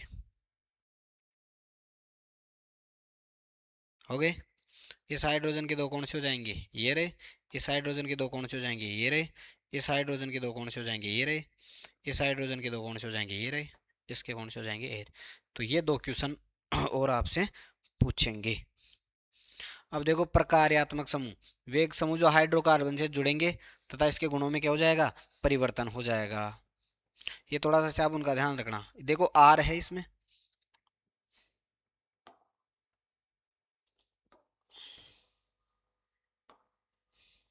इसमें क्या है, आर है। आर है तो एल्किल समूह है। ये क्या है, ओइक समूह है, मैथेनोइक एथेनोइक, जिसको कार्बोसिलिक बोलते हो आप। तो कार्बोसिलिक समूह के अम्ल है, उनकी आप किससे अभिक्रिया करवा रहे हो, सार से। तो सार से जब भी अम्ल की अभिक्रिया होती है तो क्या बनता है, लवण। तो ये क्या हो जाएंगे, लंबी कार्बन श्रृंखला वाले। कैसी श्रृंखला वाले, लंबी कार्बन श्रृंखला वाले, श्रृंखला वाले। किसके लवण है, सोडियम के। किसके लवण है, सोडियम के। लंबी कार्बन श्रृंखला वाले कार्बोक्सिलिक अम्लों के कौन से लवण है? सोडियम लवण है, क्योंकि ये सोडियम के साथ अभिक्रिया कर रहे हैं इसलिए सोडियम लवण होते हैं। तो इसके दो पार्ट हो गए, एक तो RC हो गया और एक क्या हो गया, Na। दो पार्ट हो गए। तो सोडियम तो क्या होता है, जल रागी, और ये क्या होंगे, जल विरागी। ठीक है, इसमें तो क्या मिल जाएगी, अशुद्धि मिल जाएगी, और इसमें ये किस में ले आएगा, इसको जल में ले आएगा। तो ये सब उनकी मिसेल निर्माण का प्रक्रिया भी हो गई। आप मिसेल को थोड़ा सा ढंग से देख लेना, मिसेल का आने का चांस थोड़ा ज्यादा है। फिर देखो प्रक्रियात्मक समूह याद रखना, जिसमें OH जुड़ जाए। क्या जुड़ जाए, OH। OH होता है एल्कोहल। OH का मतलब क्या होता है, एल्कोहल। जैसे आपके पास है C2H5OH, तो OH जुड़ा हुआ है, मतलब कौन सा समूह है इसमें, एल्कोहल। कौन सा समूह है बेटा, एल्कोहल। कौन जुड़ रहा है, OH। तो पीछे क्या लगाना पड़ेगा, ये क्या था, एथेन था, एथेन में पीछे लगाना पड़ेगा इसमें क्या, ओल। क्या लगाना पड़ेगा, ओल। तो क्या बन जाएगा, एथेनॉल। क्या बन जाएगा बेटा, एथेनॉल। तो देखो पीछे क्या जुड़ेगा इसमें, ओल, और समूह कौन सा है, एल्कोहल। कौन है, OH। अब COOH क्या बन रहा है बेटा, सी। ये भी याद रखना जुड़ कैसे रहा है, ऐसे जुड़ता है, ये कैसे जुड़ता है, ऐसे। पीछे क्या लगेगा, ओइक, और कौन से समूह के हैं, कार्बोक्सिलिक के। कीटोन में ध्यान रखना, ओ कहाँ जुड़ेगा, कार्बन के बीच में। ओन कहाँ होगा, बीच में। याद रखना, कौन ओन कहाँ होगा, बीच में। तो कीटोन ओन, और ओ कहाँ पे होगा, बीच में। एल्डिहाइड जब ओ लास्ट में जुड़े तो उसको क्या बोलेंगे, एल्डिहाइड। जुड़ता क्या है, अल। तो ये ध्यान रखना, थोड़ा सा इनमें कंफ्यूजन नहीं होना। ओन कहाँ रहेगा, बस इतना सा याद रखना है, ओन कहाँ रहेगा, बीच में। और इन दोनों को ध्यान रखना, हेलोजन बोलते हैं। क्या बोलते हैं, हेलोजन। Cl जुड़ता है तो उसके लिए लिखेंगे अपन क्लोरो। क्या लिखेंगे बेटा, क्लोरो। Br के लिए क्या लिखोगे आप, ब्रोमो। क्या लिखोगे बेटा, ब्रोमो। कोई समस्या। अब पर ये ध्यान रखना, इनमें आगे जुड़ेगा। कहाँ जुड़ेगा, आगे। जैसे C2H5Br है, तो इसको क्या लिखोगे आप, ब्रोमो। पहले क्या लिखोगे, ब्रोमो, और ये क्या है, क्या है बेटा, एथेन। क्या लिखोगे, ब्रोमो एथेन। अब ये दो इंपॉर्टेंट और सूत्र आपको ध्यान रखना है। एक तो है साइक्लोहेक्सेन। क्या बेटा, साइक्लोहेक्सेन। साइक्लोहेक्सेन का फॉर्मूला क्या है, C6H12। तो साइकिल का मतलब होता है गोल गोल चक्कर। साइकिल का मतलब क्या होता है, गोल चक्कर। तो गोल चक्कर में 6 जोड़ दो कार्बन, 6 C6 है ना, तो 6 कार्बन जोड़ने हैं। देखो देखिए 6 जुड़ गए क्या, जुड़ गए ना 6। अब इनमें हाइड्रोजन जोड़ने हैं आपको। तो हाइड्रोजन कितने जुड़ेंगे, देखो 2 बॉन्ड कंप्लीट हो गए तो 2 हाइड्रोजन जुड़ेंगे इसमें। एक दो, इसमें भी 2 ही जुड़ेंगे क्योंकि 2 तो बॉन्ड कंप्लीट हो गए, 4 ही तो बनाता है कार्बन। ये भी 2 कंप्लीट हो गए, ये भी 2 कंप्लीट हो गए, ये 2, ये भी 2, ये भी 2, तो ये भी 2। तो इसकी संरचना तो ये हो ही गई। आपसे बॉन्ड भी पूछे तो गिन के बता देना, जैसे 1 2 3 4 ऐसे गिन के आप बता देना। फॉर्मूला क्या हो जाएगा, C6H12। क्या हो जाएगा, C6H12। किसका, ये साइक्लो। किसका, साइक्लो। किसका है बेटा, साइक्लोहेक्सेन। किसका है बेटा, साइक्लोहेक्सेन। याद रखना, साइक्लोहेक्सेन। फिर इसके बाद है बेंजीन। क्या है बेटा, बेंजीन।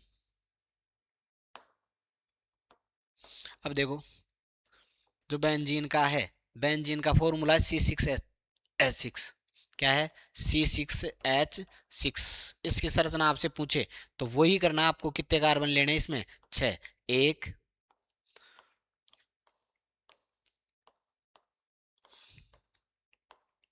कितने कार्बन हो गए, 6 हो गए ना, 1 2 3 4 5 6। और एक चीज इसमें ध्यान रखनी है, वो ये है कि देखो बेटा, इसमें एक बॉन्ड यहाँ लगाओ डबल, फिर एक बॉन्ड को छोड़ दो, फिर यहाँ लगाओ, फिर एक बॉन्ड को छोड़ दो, फिर यहाँ लगाओ, तो 3 डबल बॉन्ड आ जाएंगे इसमें। कितने डबल बॉन्ड आ जाएंगे इसमें, 3।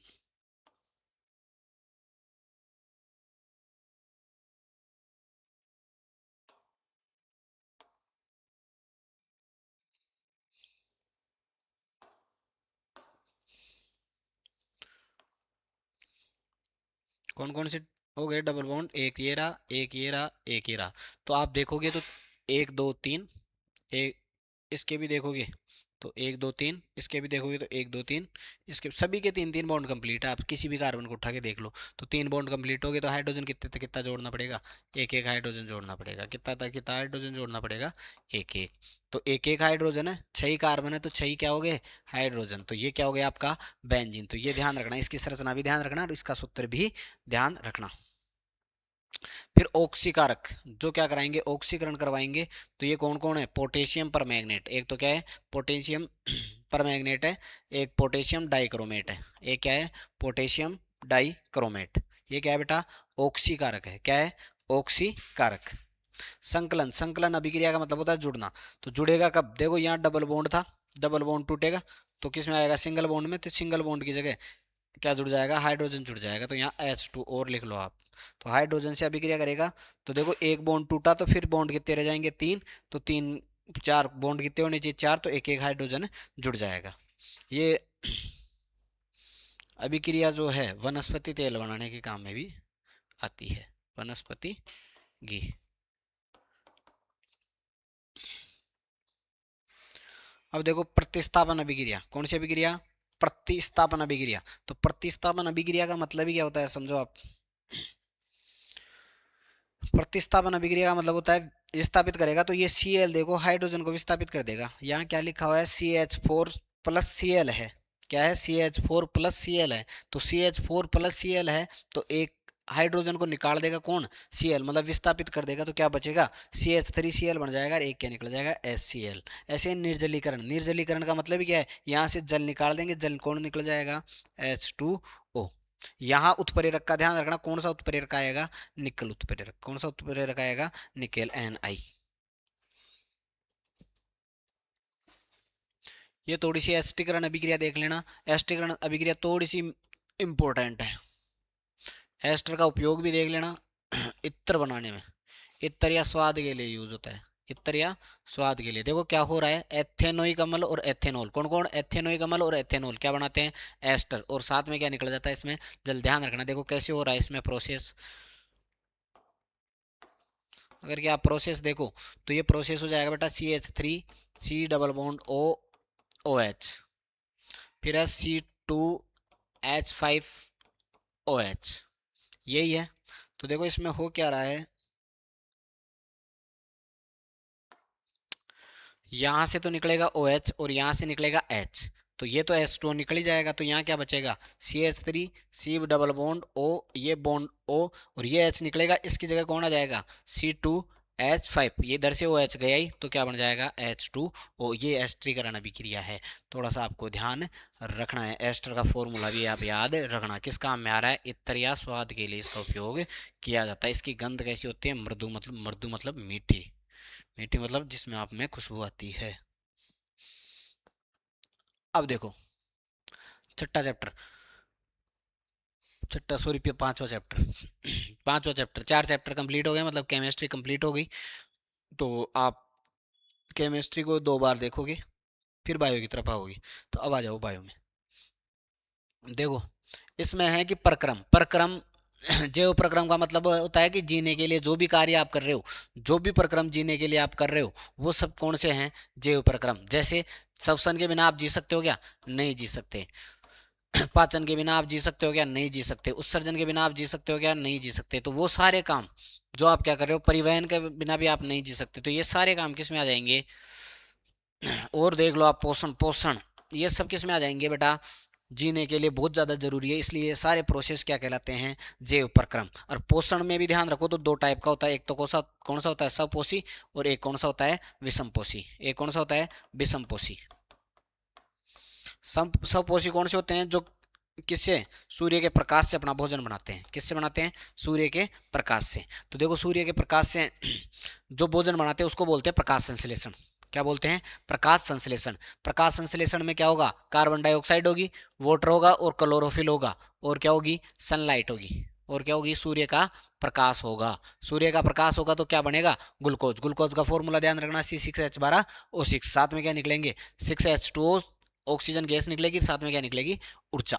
क्या निकलेगी, ऊर्जा। और जो भी एक्स्ट्रा दो चीजें और ध्यान रख लेना कि इनमें दो चीजें होती है परिवहन के लिए, एक तो होता है जाइलम, एक तो क्या होता है, जाइलम, एक होता है फ्लोएम। एक कौन सा होता है, फ्लोएम। जाइलम जैसे जल का परिवहन करता है, ये किसका परिवहन करता है, जल का। जैसे जाइलम जैसे जल, फ्लोएम, फ्लोएम का मतलब फूड, फूड का मतलब भोजन। तो वैसे फूड, फूड से मतलब भोजन, भोजन का कौन करेगा, फ्लोएम। ये थोड़ा सा ध्यान रखना। फिर आ जाओ पाचन, पाचन किसमें, मनुष्य में पाचन। देखो बेटा मैं शॉर्ट शॉर्ट में लिखवा रहा हूँ, चित्र आप देख लेना और इन्हीं को बना के जोड़ तोड़ के आपको बाकी जैसे बड़ा क्वेश्चन आ रहा है तो आप इन्हीं को जोड़ तोड़ के लिख देना, आपको नंबर मिल जाएंगे।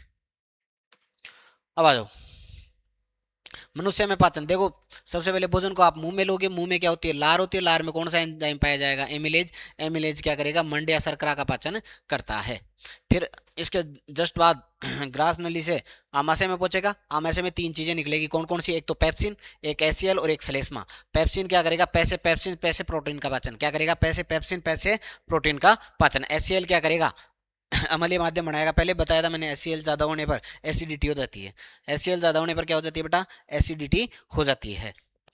फिर आ जाओ सलेस्मा। सलेस्मा क्या करता है कि जो अपने आमाशय की आंतरिक परत है या आंतरिक स्तर है उसकी क्या करता है, सुरक्षा करता है। किससे, एचसीएल से। किससे सुरक्षा करेगा, एचसीएल से। फिर इसके बाद छोटे हाथ। छोटे हाथ में दो जगह से रस आएगा, एक तो पित्ताशय से कौन सा आएगा, पितरस, और एक अग्नाशय से कौन सी, तीन चीजें आएगी। अग्नाशय से कौन सी आएगी, पितरस, अम्लीय माध्यम, ये क्या कर देगा, सारे कर देगा। अब अग्नाशय में क्या आएगा, लाइपेज, ट्रिप्सिन और कार्बोहाइड्रेट, तीन चीजें मिलेगी। कौन कौन सी, लाइपेज, ट्रिप्सिन। लाइपेज वसा का पाचन करेगा वसीय अम्लों में। ट्रिप्सिन, ट्रिप्सिन प्रोटीन का पाचन करेगा। और कार्बोहाइड्रेट का जो पाचन होगा वो किस में होगा, ग्लूकोज में। फिर बड़ी आंत, बड़ी जैसे मुख्यतः पाचन, मुख्यतः पाचन कहाँ होगा, छोटी आंत में। सबसे ज्यादा इंपॉर्टेंट चीज कौन सा होता है, छोटी आंत। छोटी आंत को थोड़ा सा ध्यान रखना आप। छोटी आंत क्या हो, सबसे बड़ा पाचन का सबसे बड़ा भाग है। पाचन का सबसे बड़ा भाग, सबसे अधिक पाचन। सबसे अधिक पाचन भी कहाँ होता है, सबसे अधिक पाचन कहाँ होगा, छोटी आंत में या शुद्रांत में। आगे बात समझ में। अब थोड़ा सा एक और ध्यान रखना कि पाचन स्टार्ट कहाँ से हो रहा है, आपको पता है कहाँ से स्टार्ट हो रहा है, मुंह से स्टार्ट हो जाता है, लार निकलती है वहीं से स्टार्ट हो जाता है। बड़ी आंत में जल का अवशोषण होता है। अब फिर देखो श्वसन। श्वसन, श्वसन का मतलब होता है कि श्वसन का मतलब मुख्य कार्य अगर कि अपन देखें तो कौन क्या करना होता है, ऊर्जा देना। क्या करना होता है, ऊर्जा देना। श्वसन का मुख्य कार्य क्या है, ऊर्जा देना। ऊर्जा कहाँ से मिलेगी, अभी अपन खाने में अपने के पास क्या आया था, ग्लूकोज। तो ये क्या करेगा, ग्लूकोज को तोड़ेगा। श्वसन क्या करता है, ग्लूकोज को तोड़ता है। तो ग्लूकोज टूटता है पहले पायरुवेट में। किस में टूटता है, पायरुवेट में। किस में टूटेगा बेटा, पायरुवेट। जैसे ग्लूकोज में कार्बन के 6 अणु होते हैं, पायरुवेट में कितने अणु होते हैं, 3। पायरुवेट में कार्बन के कितने अणु होते हैं, 3 अणु होते हैं। ठीक है। और श्वसन जो वर्णक है वो बोलते हैं हीमोग्लोबिन को। किसको बोलते हैं, हीमोग्लोबिन। हीमोग्लोबिन क्या करता है, ऑक्सीजन को लेके जाता है और CO2 को लेके आता है। तो ये काम किसका होता है, हीमोग्लोबिन का। हीमोग्लोबिन की वजह से ही अपने रक्त का रंग कैसा दिखाई देता है, लाल दिखाई देता है। रक्त का रंग लाल क्यों दिखाई देता है, हीमोग्लोबिन की वजह से। लाल रक्त कोशिकाएं जीवन आप देख लेना, तो थोड़ा सा ध्यान रखना। लाल में तो कौन कौन हो गया आपका, हीमोग्लोबिन हो गया। श्वसन वर्णक हो गया, श्वसन के लिए हो गई। अगली बात समझ में, या परिवहन बोल दो आप, परिवहन का कार्य कौन कर रही है, लाल। फिर आती है श्वेत। श्वेत अपने अंदर रोग प्रतिरोधक क्षमता करती है। कौन सी क्षमता उत्पन्न करती है, रोग प्रतिरोधक क्षमता। और प्लेटलेट्स, ध्यान रखना कौन सी, प्लेटलेट्स। प्लेटलेट्स का ध्यान रखना। प्लेटलेट्स क्या करती है, रक्त का थक्का बनाती है। क्या करती है, रक्त का थक्का। जब भी अपने लग जाती है तो रक्त का थक्का कौन बनाती है बेटा, प्लेटलेट्स। ध्यान रखना प्लेटलेट्स का जीवन काल कितना है, 10 दिन। अब देखो ये आ गया श्वसन, आ गया आपके श्वसन। श्वसन का मुख्य कार्य क्या होता है बेटा, ऊर्जा देना। श्वसन का मुख्य कार्य ध्यान रखना क्या होता है, ऊर्जा देना। श्वसन क्यों करते हैं अपन, ऊर्जा के लिए करते हैं। श्वसन क्यों करते हैं, ऊर्जा के लिए करते हैं। श्वसन का मुख्य कार्य क्या है, ऊर्जा देना है। श्वसन नहीं हो तो अपने को ऊर्जा नहीं मिलेगी। अब श्वसन के बताया था, ग्लूकोज में कितने अणु होंगे, 6 अणु होंगे। और ये टूटेंगे पायरुवेट में। पायरुवेट में कितने अणु होंगे, 3 अणु होंगे। पायरुवेट में कितने अणु होंगे बेटा, 3 अणु होंगे, अभी बताया था। अब अब 3 जगह होगा, एक तो ये होगा, इसको बोलते हैं अवायवीय श्वसन। कौन सा श्वसन बोलेंगे, अवायवीय। जो ऑक्सीजन की अनुपस्थिति में होगा। ऑक्सीजन की किस में उपस्थिति में होगा, अनुपस्थिति में। किसकी उपस्थिति में होगा, ऑक्सीजन की अनुपस्थिति में होगा। और किस में होगा, ईस्ट में होगा। किस में होगा, ईस्ट में। और ईस्ट में ध्यान रखना ये बनाता क्या है, एल्कोहल। क्या बनाता है, एल्कोहल। और एल्कोहल में भी कौन सा, एथेनॉल। कौन सा बनाता है, एथेनॉल। एथेनॉल मतलब एक पैक बना दे यार, वही एथेनॉल। आ गई बात समझ में। फिर आ जाओ लैक्टिक अम्ल, लैक्टिक अम्ल बनाएगा कहाँ पे, अपनी जो पेशियां है ना, पेशियों के अंदर, पेशीय कोशिकाओं में क्या बनता है, लैक्टिक अम्ल। यहाँ क्या होता है, ऑक्सीजन होती है लेकिन क्या होती है, कम होती है। ऑक्सीजन की क्या होती है, कमी होती है। अपनी जो पेशीय कोशिकाएं हैं वहाँ ऑक्सीजन तो होती है लेकिन कम होती है, इसलिए वहां पर क्या बनता है, लैक्टिक अम्ल। और लैक्टिक अम्ल ज्यादा होने की वजह से आपके क्या आते हैं, क्रैम्प आते हैं। क्रैम्प किस वजह से आते हैं, लैक्टिक अम्ल की वजह से आते हैं। माइट्रोकॉन्ड्रिया, ये कहाँ होता है, कोशिका में। कोशिका का शक्ति ग्रह होता है ये। कोशिका का क्या होता है बेटा, शक्ति ग्रह। कौन होता है बेटा, माइट्रोकॉन्ड्रिया। यहाँ होती है ऑक्सीजन की उपस्थिति में, और सबसे ज्यादा एनर्जी, ऊर्जा कहाँ मिलती है, माइट्रोकॉन्ड्रिया में। सबसे कम यहाँ पर, फिर उससे ज्यादा, फिर उससे ज्यादा। देखो ईस्ट में, ईस्ट में क्या बनेगा, ये याद रखने वाली चीजें हैं। एल्कोहल, ईस्ट में क्या बनता है, एल्कोहल। एल्कोहल मिल बनता है और कम ऊर्जा मिलती है। आगे बात समझ में, ऊर्जा क्या होगी, कम ऊर्जा। आगे बात समझ में। फिर दूसरे नंबर पे आपने क्या देखा, पेशीय कोशिकाओं में। किस में, पेशीय कोशिका में। किस में बेटा, पेशीय कोशिका में। पेशीय कोशिका में क्या होगा सर, लैक्टिक अम्ल बनेगा। कौन बनेगा, लैक्टिक अम्ल। यहाँ भी ऊर्जा क्या होती है, ऊर्जा कम ही होती है, हालांकि उससे ज़्यादा होती है लेकिन, इससे तो ज़्यादा होगी लेकिन कम। फिर तीसरी चीज़ कहाँ पे, माइट्रोकॉन्ड्रिया में। कहाँ होगा, माइट्रोकॉन्ड्रिया में। माइट्रोकॉन्ड्रिया में, माइट्रोकॉन्ड्रिया में ऊर्जा क्या होगी, अधिकतम होगी। और यहाँ क्या बनेगी, कार्बन डाइऑक्साइड। कौन बनेगी, CO2। कौन सी बने गैस बनेगी, CO2। ये थोड़ा सा ध्यान रखना, ये दोनों किस में आते हैं, वायवीय श्वसन में। कौन से श्वसन में आते हैं, वायवीय श्वसन में। कौन से आते हैं, ये दोनों, ये पेशीय कोशिका में भी, इसमें। और ईस्ट ये किस में आता है, अवायवीय श्वसन में। अवायवीय श्वसन में कौन आता है, ये आता है। ध्यान रखना। और एटीपी, एटीपी की फुल फॉर्म भी देख लेना, adenosine triphosphate. Adenosine triphosphate, ATP. तो ये तो क्या हो गया, एड्रोसिन ट्राईफास्फेट। और अगर कि एडीपी आ जाए तो डाईफास्फेट। अब देखो, परिसंचरण। परिसंचरण का मतलब होता है लेके जाना। परिसंचरण का मतलब क्या होता है, लेके जाना। और लेके जाने का काम होता है ब्लड का। किसका काम होता है, ब्लड का। अब लेके जाने का काम ब्लड का है, तो और ब्लड कहाँ होता है, हृदय में होता है। ब्लड कहाँ होता है, हृदय में। तो हृदय का कार्य किस में आ जाएगा, परिवहन में। आपसे पूछा भी जा सकता है कि हृदय कहाँ आता है, कहाँ आएगा बेटा, परिवहन में। किस में आएगा, परिवहन में। तो परिवहन का काम किसका है, हृदय का। और हृदय क्या करता है, रक्त को पंप करता है, शुद्ध रक्त। शुद्ध रक्त जिसमें क्या होती है, ऑक्सीजन। अशुद्ध रक्त जिसमें क्या होती है, CO2। जिसमें O2 है वो शुद्ध है, जिसमें O2 है वो शुद्ध है, जिसमें CO2 है वो क्या है, अशुद्ध है। और शुद्ध रक्त कहाँ बहता है, शुद्ध रक्त कहाँ बहता है, धमनियों में। शुद्ध रक्त कहाँ बहता है, धमनियों में। लेकिन फुफ्फुस धमनी में कौन सा रक्त बहता है, अशुद्ध। और अशुद्ध रक्त कहाँ बहता है, सिराओं में। अशुद्ध रक्त कहाँ बहेगा, सिराओं में। एक सिरा है जिसके अंदर शुद्ध रक्त बहेगा, वो है फुफ्फुस सिरा। कौन सा बहेगा, फुफ्फुस सिरा। हृदय से अंग तक या फुफ्फुस तक रक्त को कौन लेके जाता है, धमनियां। चाहे अंगों तक लेके जाए, चाहे फुफ्फुस में लेके जाए, लेके जाने का काम किसका है, धमनियों का। और हृदय में लेके आने का काम किसका है, फुफ्फुस का। आ गई बात समझ में। इसलिए हृदय में रक्त दो बार आएगा। जैसे ये हृदय हो गया, ये फुफ्फुस हो गया, और ये अंग हो गए। तो पहले अंग से हृदय में आएगा, हृदय से फुफ्फुस में जाएगा, वापस यहाँ आएगा और फिर यहाँ आएगा। तो बताओ रक्त कितने बार आया, दो बार आया ना, एक और ये दो। तो दो बार रक्त गुजरता है, इसलिए इसको क्या बोलते हैं, दोहरा परिसंचरण। क्या बोलते हैं, दोहरा परिसंचरण। फिर है रक्तदाब। रक्तदाब जो अपनी धमनियां होती है उनके ऊपर लगता है, तो 80 से कितनी रेंज होती है, 120 mm। और इसको जो मापने का अंत यंत्र है जिससे रक्तदाब अपन मापते हैं वो है स्पाइगेनोमीटर। क्या है, स्पाइगेनोमीटर। क्या है, स्पाइगेनोमीटर। फिर आ जाता है उत्सर्जन, जो लास्ट पार्ट है इसका। उत्सर्जन का मतलब जो भी अपशिष्ट पदार्थ है उनको बाहर निकालना। मैंने बता ही दिया था, पेड़ों के अंदर क्या होगा, पेड़ों के अंदर क्या होता है, भोजन को लेके जाने का काम किसका होता है, फ्लोएम का। पानी को लेके जाने का काम किसका होता है, जाइलम का। जाइलम पानी को कहाँ से, जड़ों से कहाँ लेके जाता है, ऊपर की ओर। तो ये नीचे से ऊपर की, जबकि फ्लोएम, फ्लोएम किसी भी दिशा में ले जाए जा सकता है। फिर जो इसमें अपशिष्ट होते हैं वो गोंद स्टार्च के रूप में क्या हो जाते हैं, संचित हो जाते हैं। ठीक है। अब अपने जो उत्सर्जन है वो क्या है, अमोनियम, यूरिया और नाइट्रोजनी अपशिष्ट होते हैं। तो इनके लिए अपनी किडनियां कितनी होती है? दो। कितनी किडनियां होती हैं? दो। और किडनियों में बहुत सारे क्या पाए जाते हैं? नेफ्रॉन पाए जाते हैं। क्या पाए जाते हैं? नेफ्रॉन। नेफ्रॉन क्या करती है? रक्त को छानती है, रक्त का क्या करती है? निस्यंदन करती है। और निस्यंदन और इसमें बोमन संपुट होता है जिसमें रक्त वाहिनियों का क्या होता है? गुच्छ होता है। इसका काम क्या है? नाइट्रोजनी पदार्थों का को छानना। एक थोड़ी सी चीज इसमें और ऐड कर लो जिसको बोलते हैं कृत्रिम अपोहन, मतलब कृत्रिम वक्र अपोहन। अपोहन क्या होता है? कृत्रिम। कृत्रिम का मतलब मानव निर्मित। कृत्रिम वक्र। कभी कभी अपनी किडनी क्या हो जाती है? खराब हो जाती है, तो फिर अपन क्या करते हैं? डायलिसिस करते हैं। डायलिसिस को ही क्या बोलते हैं? अपोहन। अपोहन में क्या करते हैं अपन? पूरे रक्त को क्या करेंगे? बाहर निकालेंगे, फिर शुद्ध करेंगे, उसमें से अशुद्धियां निकालेंगे और वापस क्या करेंगे? शरीर में डाल देंगे। उसको बोलते हैं कृत्रिम अपोहन। तो ये भाई साहब आपका 5वां चैप्टर भी खत्म हो गया। अब आ जाओ छठे चैप्टर की तरफ।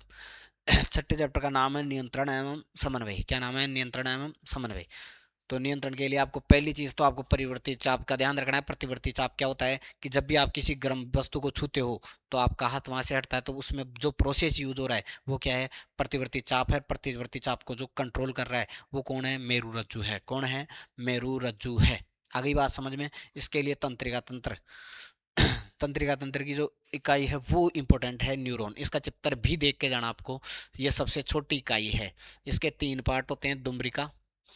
क्या होती है? दुम्रिका। दुम्रिका जो क्या करती है? सूचनाएं ग्रहण करती है। क्या करती है? सूचना ग्रहण करती है। फिर केंद्रक या कोशिकाएं बोल दो, कोशिकाएं। ये विद्युत आवेग उत्पन्न करता है। क्या करता है? विद्युत आवेग उत्पन्न करता है। क्या उत्पन्न करता है? विद्युत आवेग उत्पन्न करता है। और तीसरा पार्ट है एक्सोन। क्या है? एक्सोन। एक्सोन क्या करता है बेटा? एक्सोन संचरित करता है, उसको संचरित करता है। क्या करता है? संचरित करता है। किसको? जो भी संकेत उत्पन्न हुआ है। ध्यान रखना। जो सूचना को मेरुरज्जु तक या मस्तिष्क तक लेके जाती है वो कौन सी होती है? संवेदी होती है। कौन सी तंत्रिकाएं होती है? संवेदी तंत्रिकाएं होती है। कौन सी तंत्रिकाएं होती है? संवेदी, क्योंकि वो संवेदना ग्रहण कर रही है और वापस जो लेके आती है मस्तिष्क या मेरुरज्जु से जो संदेश लेके आएगी उसका काम उसको बोलेंगे प्रेरक, क्योंकि वो प्रेरणा दे रही है ना। प्रेरक कोशिकाएं बोलेंगे उनको। क्या बोलेंगे? प्रेरक कोशिकाएं। जो मेरुरज्जु से वापस सिग्नल लेके आएगी वो क्या होगी? देखो, धूम्रिका, एक्सोन और कोशिकाएं। सिनेप्स। सिनेप्स को भी याद रखना, 2-3 बार पूछा गया क्वेश्चन है। सिनेप्स का मतलब कि ये यहाँ पर खत्म हो रही है, दूसरी यहाँ से स्टार्ट हो रही है, तो बीच में ये जो खाली जगह है इसमें लिक्विड होता है, इनको क्या बोलते हैं अपन? सिनेप्स। क्या बोलते हैं बेटा? सिनेप्स। ये थोड़ा सा ध्यान रखना। देखो, उद्दीपन। उद्दीपन में संवेदी कोशिकाएं, फिर ग्राह्य कोशिकाएं, वो तंत्रिका तंत्र मेरुरज्जु से जाएगा, मेरुरज्जु से तंत्रिका तंत्र आएगा और पेशीय तंत्रिका काम करेगी। मतलब ये तो हो गया आप उद्दीपन, मतलब जैसे कोई भी गर्म वस्तु है वो। फिर यहाँ से संवेदनी कोशिक संवेदी अंग हो गया जो आप टच कर रहे हो। फिर उसके बाद ग्राही हो गई जो लेके जा रही है। फिर मेरुरज्जु वापस संकेत देगा तो वो प्रेरक वापस लेके आएगी मैसेज को। और जो भी पेशी है आपकी, जैसे हाथ को हटाना तो पेशियां काम करेगी, तो ये पेशीय तंत्रिका, ये प्रोसेस इसके अंदर होता है। इसको बोलते हैं प्रतिवर्ती चाप। मतलब किसी भी क्रिया के विपरीत दिशा में आप जो अनुक्रिया कर रहे हो उसको आप क्या बोलोगे बेटा? उसी को आप क्या बोलोगे? प्रतिवर्ती चाप। अब आ जाओ मस्तिष्क। देखो, मस्तिष्क का थोड़ा सा ध्यान रखना आपको। मस्तिष्क के 3 पार्ट होंगे, 1, 2 और 3। कौन कौन सा? एक तो आगे वाला जिसको अग्र बोलेंगे, एक पीछे वाला जिसको पश्चे बोलेंगे, और बीच वाला जिसको क्या बोलेंगे? मध्य बोलेंगे। अग्र मस्तिष्क में आपको ध्यान रखना, एक मस्तिष्क होता है परम मस्तिष्क। कौन सा होता है? परम मस्तिष्क। परम मस्तिष्क का काम है सोचना विचारना। सोचना विचारना, पहचान करना, सब तर्क वितर्क, सारा काम कौन करेगा? ये करेगा परम मस्तिष्क। सबसे बड़ा भाग है ये। कौन सा भाग है? सबसे बड़ा भाग। मस्तिष्क का सबसे बड़ा भाग कौन है? परम मस्तिष्क। आ गई बात समझ में? ध्यान रखना, ये रहा। फिर इसमें दो और, थैलेमस और हाइपोथैलेमस। कौन कौन? थैलेमस और हाइपोथैलेमस। ये जैसे दर्द वगैरह है ना, आपको दर्द होना, बाहर का कुछ महसूस होना, जैसे गर्म ठंडा, ठंडा लगना, ये सब किसके द्वारा होते हैं? थैलेमस के द्वारा। हाइपोथैलेमस जब आपको हाइपर हो जाते हो, जैसे आपको नींद आती है, भूख लगती है, प्यास लगती है, प्रेम होता है, घृणा होती है, इन सब चीज़ों में आप क्या हो जाते हैं? हाइपर। और हाइपर से याद रख लेना कौन होगा? हाइपोथैलेमस। क्या होगा? हाइपोथैलेमस। नींद, भूख, प्यास, प्रेम, ये सब किस में आते हैं? हाइपोथैलेमस। आगे बात समझ में? और थैलेमस क्या करेगा? जैसे आपके दर्द हो गया, आपको कोई चीज़ गर्म लग रही है, ठंडी सर्दी गर्मी, ये सब किसका काम है? थैलेमस का। फिर आ जाओ मध्य मस्तिष्क। मध्य मस्तिष्क का वैसे कोई विशेष काम नहीं होता, लेकिन इसके लिए क्या होते हैं? दो दृष्टि के लिए पिंड होते हैं, दो ही सुनने के लिए, सुनने और देखने के लिए क्या होते हैं? दो पिंड होते हैं। फिर आ जाओ पश्चिम मस्तिष्क। पश्चिम मस्तिष्क में बहुत ज़्यादा जरूरी चीज़ है, एक तो अनुमस्तिष्क, एक तो क्या है? अनुमस्तिष्क। ये संतुलन का भी कार्य करता है एक तरह से। किसका काम करता है? संतुलन का। संतुलन का भी कार्य करता है अनुमस्तिष्क। ध्यान रखना, अनुमस्तिष्क किसका कार्य करेगा? संतुलन का भी कार्य करेगा। ऐच्छिक क्रियाओं पर भी नियंत्रित यही करेगा। किस पर? ऐच्छिक क्रियाएं। ऐच्छिक क्रियाएं जैसे साइकिल चलाना। अब साइकिल चलाने में आपको बैलेंस की आवश्यकता होती है कि नहीं होती है? बैलेंस की आवश्यकता होती है, तो वो कौन करेगा? अनुमस्तिष्क। आगे बात समझ में? फिर ध्यान रखना मेडुला, बहुत ज्यादा जरूरी चीज। मेडुला, मेडुला अनैच्छिक क्रियाओं पर। कौन सी क्रियाओं पर? अनैच्छिक क्रियाएं। अनैच्छिक क्रियाएं जिनके ऊपर आपका कोई भी कंट्रोल नहीं है, जैसे दिल की धड़कन हो गई, श्वसन हो गया, और बताओ देखिए क्या है, और ब्लड प्रेशर हो गया। ये सब क्या है? अनैच्छिक क्रियाएं हैं जो ऑटोमेटिक चलती रहती है। ये अनैच्छिक क्रियाएं। पोन्स का वैसे मुख्य कार्य तो कुछ खास है नहीं, पर ये इनको जोड़ता है। अब आ जाओ अंतःस्रावी ग्रंथियां। अंतःस्रावी ग्रंथियों के लिए ध्यान रखना आप। अंतःस्रावी जो ग्रंथियां हैं वो कैसी होती है? नलिका विहीन विहीन होती है, मतलब इनके पास नलिकाएं नहीं होती। अब नलिकाएं नहीं है तो ये सीधे कहाँ डालेगी? रक्त में डालती है। हार्मोन कहाँ रिलीज करती है? अब ये ग्रंथियों के नाम देख लो आप। Hypothalamus, hypothalamus. हाइपोथैलेमस से जो भी हार्मोन रिलीज होते हैं वो किसको रिलीज करते हैं? पीयूष ग्रंथि को प्रेरित। पीयूष ग्रंथि को हार्मोन रिलीज करने के लिए क्या करता है? प्रेरित करता है। अब पीयूष ग्रंथि सबसे ज्यादा इंपॉर्टेंट ग्रंथि, इसलिए इसको बोलते हैं मास्टर ग्रंथि। कौन सी ग्रंथि बोलते हैं? मास्टर ग्रंथि। जैसे तुम्हारा मैं मास्टर हूं ना, वैसे ये क्या है? मास्टर ग्रंथि है। कौन सी ग्रंथि है? मास्टर ग्रंथि। मास्टर ग्रंथि क्यों है? क्योंकि ये बाकी सभी ग्रंथियों को क्या करती है? कंट्रोल करती है। इसमें हार्मोन निकलते हैं, वो सभी ग्रंथियों को क्या करते हैं? कंट्रोल करते हैं। तो याद रखना कि मास्टर ग्रंथि कौन सी है? पीयूष ग्रंथि है। लगभग 13 प्रकार के हार्मोन निकलते हैं, जैसे वृद्धि हार्मोन, और सभी ग्रंथियों को हार्मोन के लिए क्या करती है ये? अब ध्यान रखना, थायराइड ग्रंथि से कौन सा हार्मोन निकलेगा? थायरोक्सिन। इसकी कमी से कौन सा रोग होता है? गलगंड, या इसको घेंगा भी बोलते हैं। उपचार क्या है? आयोडीन युक्त नमक, क्योंकि आयोडीन युक्त नमक से कौन सा हार्मोन ज्यादा निकलेगा? थायरोक्सिन। कौन सा हार्मोन निकलता है, प्रेरित करता है ये? थायरोक्सिन के लिए प्रेरित प्रेरित करता है। अग्ना से ध्यान रखना, कौन सा हार्मोन निकलता है? इंसुलिन। इंसुलिन, इंसुलिन किसकी नियंत्रण करता है? शर्करा, शर्करा, शर्करा मतलब चीनी। आप याद रखना, शक्कर, शर्करा। तो शक्कर, शर्करा, मीठा, और मीठे से रोग होता है मधुमेह, डायबिटीज। कौन सा रोग होता है? मधुमेह रोग होता है। कौन सा रोग होता है? मधुमेह। किसकी कमी से? इंसुलिन हार्मोन की वजह से। फिर अधिवक्र का ध्यान रखना, एड्रीनलिन। कौन सा हार्मोन निकलता है? एड्रीनलिन। एड्रीनलिन को कौन सा हार्मोन कहते हैं? संकट मोचन हार्मोन। जब भी आपके कुत्ते पीछे पड़ जाएंगे तब कौन सा हार्मोन निकलेगा? एड्रीनलिन। हल आपातकाल परिस्थितियों के लिए जो तैयार करता है आपको, इसलिए क्यों बोलते हैं इसको आपातकालीन? आपातकालीन। कौन सी परिस्थितियां? आपातकालीन परिस्थितियों के लिए आपको क्या करता है ये? तैयार करता है। तैयार करने का मतलब रेडी करता है। अब रेडी करने का मतलब ये नहीं है भाई आप नहा धो के जैसे रेडी होते हो वैसे रेडी नहीं। रेडी करने का मतलब बेटा यहाँ पे होता है कि उस संकट का आप सामना कर सको। फिर आ जाओ, यहाँ तक तो सभी में सेम थे। अब नर के और मादा के थोड़े से अलग अलग हैं। वर्षण, वर्षण कितने होते हैं? दो होते हैं। कहाँ पाए जाते हैं? शरीर के बाहर पाए जाते हैं। कहाँ पाए जाते हैं? शरीर के बाहर। सर अंदर क्यों नहीं पाए जाते? क्योंकि अंदर टेम्परेचर ज्यादा होता है। फिर देखो इसमें कौन सा हार्मोन निकलेगा? टेस्टोरोन। टेस्टोरोन किसके लिए उत्तरदायी है? लैंगिक लक्षण। लैंगिक लक्षण मतलब आवाज का भारी होना। किसका भारी होना? आवाज का भारी होना। और बताओ दाढ़ी मूछों का आना। किसका आना? दाढ़ी मूछों का आना। लैंगिक या जननांगों की वृद्धि, ये सब किस में आ जाएंगे? लैंगिक लक्षणों में आ जाएगी। मादा में कौन सा है? अंडाशय। अंडाशय से कौन कौन सा प्रोजेस्टेरोन, एस्ट्रोजन हार्मोन निकलेगा, और वो भी किसके लिए? लैंगिक लक्षणों। लैंगिक लक्षण कौन कौन से हो जाएंगे? आवाज का पतला होना, ऋतुस्राव होना, स्तनों का विकास, जनन अंगों का विकास। ये सब किस में आ जाएंगे बेटा? ये सब लैंगिक लक्षणों के अंदर आ जाएंगे।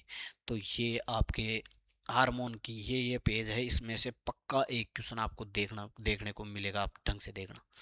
पक्का एक क्वेश्चन 101%। हर एक पेज में से आपको क्वेश्चन मिलेंगे, हर एक पेज में से। बहुत शॉर्ट में मैंने सारी चीज़ें कवर करी है, बहुत छोटी छोटी, लेकिन आपको ढंग से शांति से देखना, शांति से याद करना। 2 बार देखना है। कितने बार? 2 बार, कम से कम 2 बार। ज़्यादा भी देख सकते हो लेकिन कम से कम 2 बार। चलो आ जाओ, आगे आ जाओ।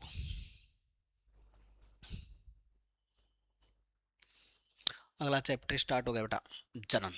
जनन का मतलब होता है अपने ही समान संतति उत्पन्न करना। क्यों आवश्यक है बेटा?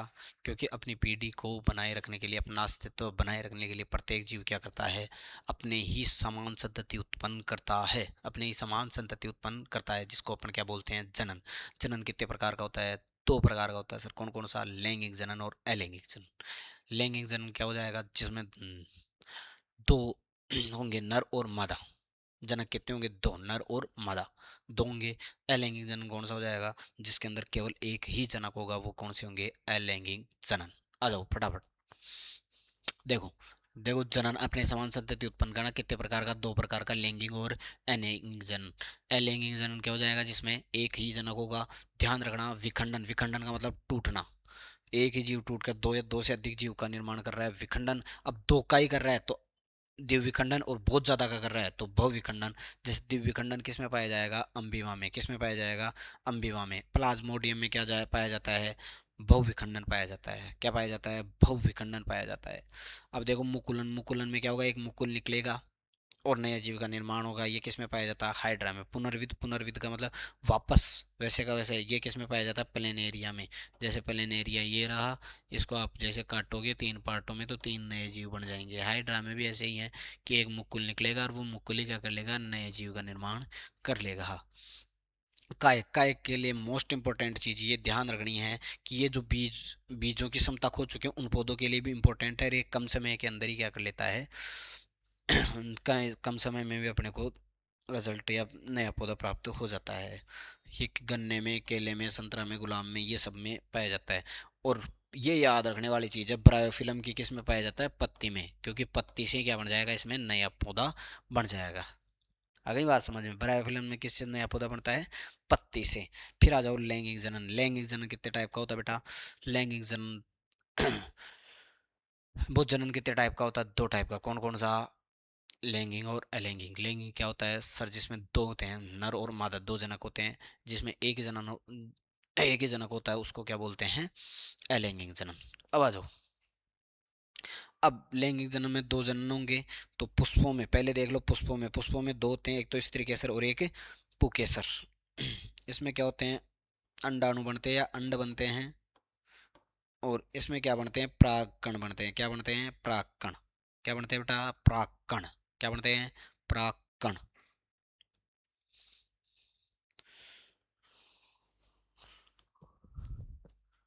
परागकण थोड़ा सा देख लो आप, इसमें क्या होता है? एक तंतु होता है जिसमें परागकण बनेंगे, फिर वो परागकण जाएंगे कहाँ पे? जाएंगे वर्तिकाग्र तक जाएंगे। यहाँ वर्तिकाग्र होता है, उसमें जाएंगे। फिर परागनली से होते हुए कहाँ जाएंगे? अंडाशय में जाएंगे। फिर अंडाशय में अंड होंगे और उन दोनों को मिलके क्या बनाएंगे? बीज बनाएंगे बेटा। क्या बनाएंगे? बीज। और बीज में क्षमता होती है किसकी? नए पौधे बनाने की क्षमता होती है किसमें? बीज में। अब ये याद रखना, ये भी 2 प्रकार के हो जाएंगे, एक लिंगी और उभयलिंगी। एक लिंगी मतलब जिसमें एक ही है, या तो स्त्री केसर हो या पुकेसर हो, एक ही जननांग हो, उसको क्या बोलेंगे? एक लिंगी। स्त्री केसर हो या पुकेसर, जैसे तरबूज और पपीता।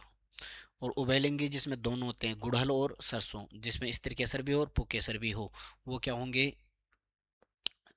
वो क्या होंगे? उभयलिंगी होंगे। गुड़हल और सरसों। कौन कौन? गुड़हल और सरसों।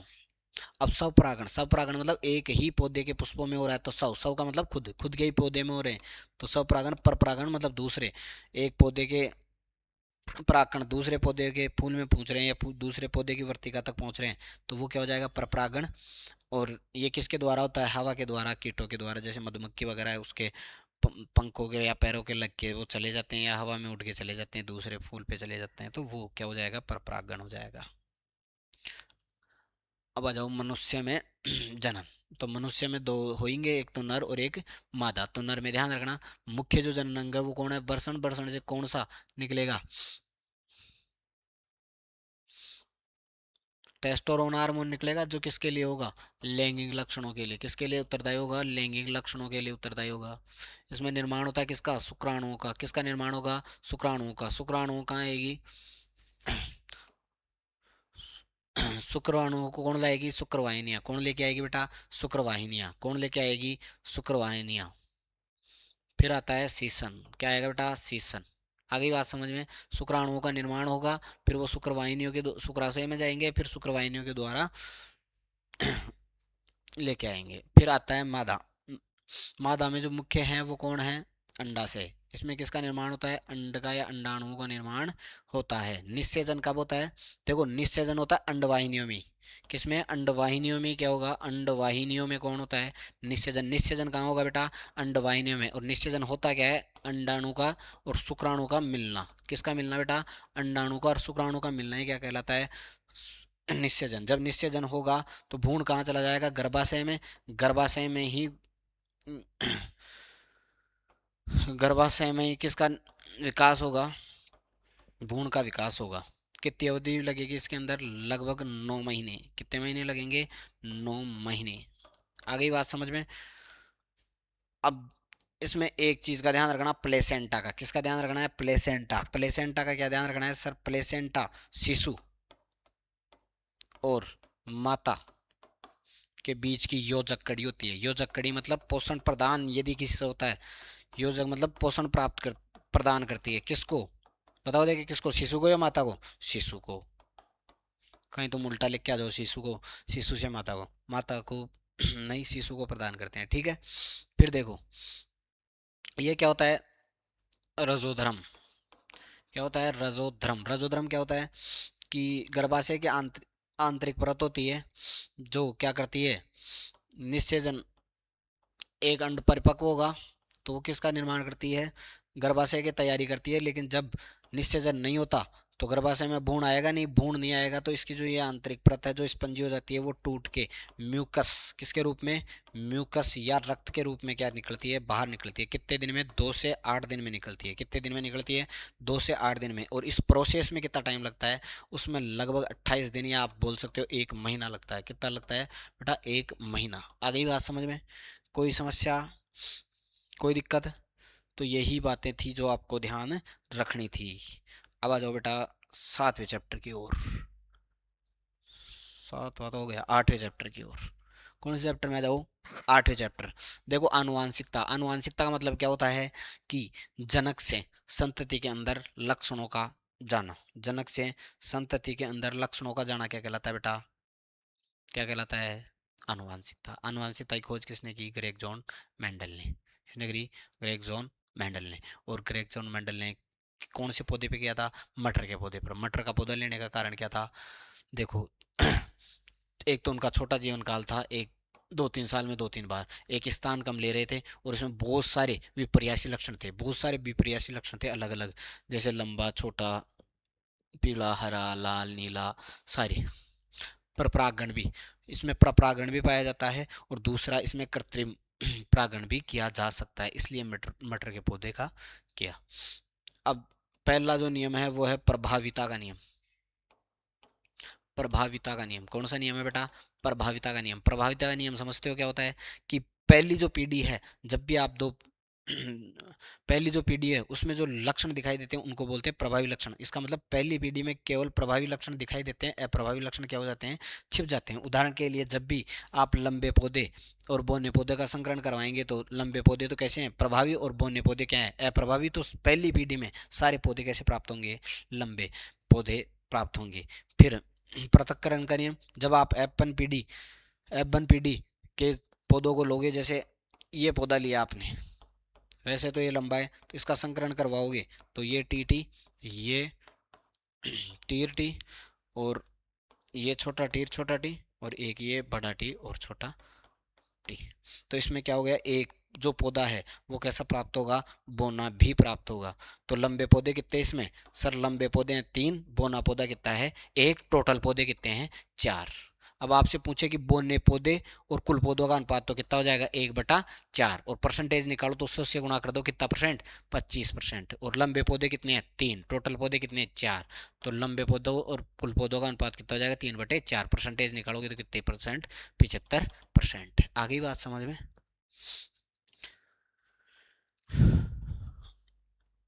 फिर आता है स्वतंत्र अपवयन का नियम। तो इसमें ध्यान रखना कि दो अलग अलग गुण लिए थे, ये थोड़ी टेबल बनाना सीख जाना, और इसमें ध्यान रखना जो अनुपात आता है वो कितना आता है 93:31।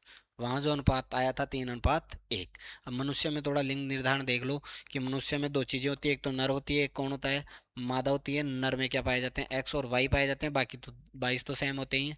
और इसमें क्या पाया जाता है एक्स एक्स, तो इधर से एक्स आया, इधर से एक्स आया, तो क्या बनेगा एक्स एक्स। इधर से एक्स आया, इधर से भी एक्स आया, क्या बनेगा एक्स एक्स। इधर से वाई आया, इधर से कौन आया एक्स, तो एक्स वाई। और इधर से वाई आया और इधर से एक्स, तो फिर क्या आएगा एक्स वाई। तो दो तो क्या बनेंगे लड़के, दो क्या बनेगी लड़कियां। मतलब लड़का होने की प्रोबेबिलिटी कितनी है 50%, लड़की होने की भी कितनी है 50%। मतलब 2 लड़की और 2 लड़के, तो अनुपात कितना जाएगा 1:2। आ गई बात समझ में। तो ये था बेटा आपका बायोलॉजी का मैटर। अब एक ये पर्यावरण वाला चैप्टर है, वो भी आप देख लो इसको, तो क्या ही देखना है। इसमें थोड़ा सा ये ध्यान रखना है ना, मैं ऐसे बना के बता देता हूँ आपको अलग से ही, कि सबसे पहले तो होगा आपका उत्पादक, फिर होगा प्राथमिक उपभोक्ता,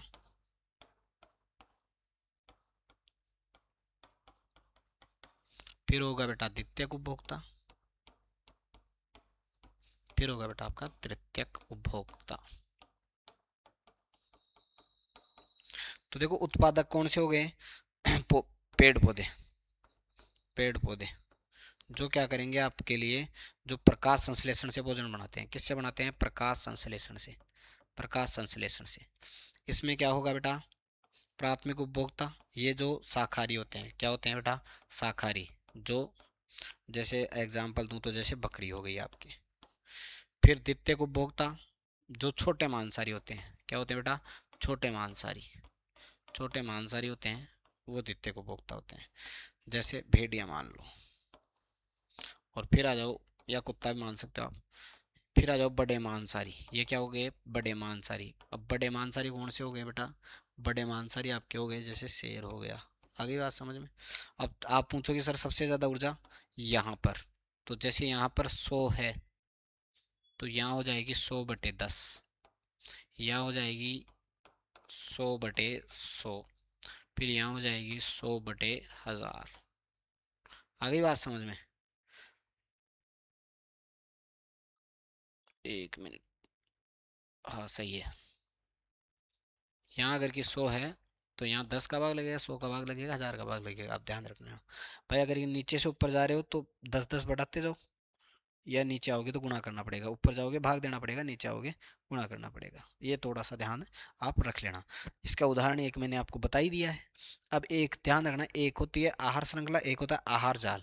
आहार जाल का मतलब कि जिसमें एक ही जीव क्या करेगा, दो या दो से अधिक के द्वारा क्या करा जाएगा, खाया जाएगा, तो फिर उसको अपन क्या बोलेंगे, आहार जाल।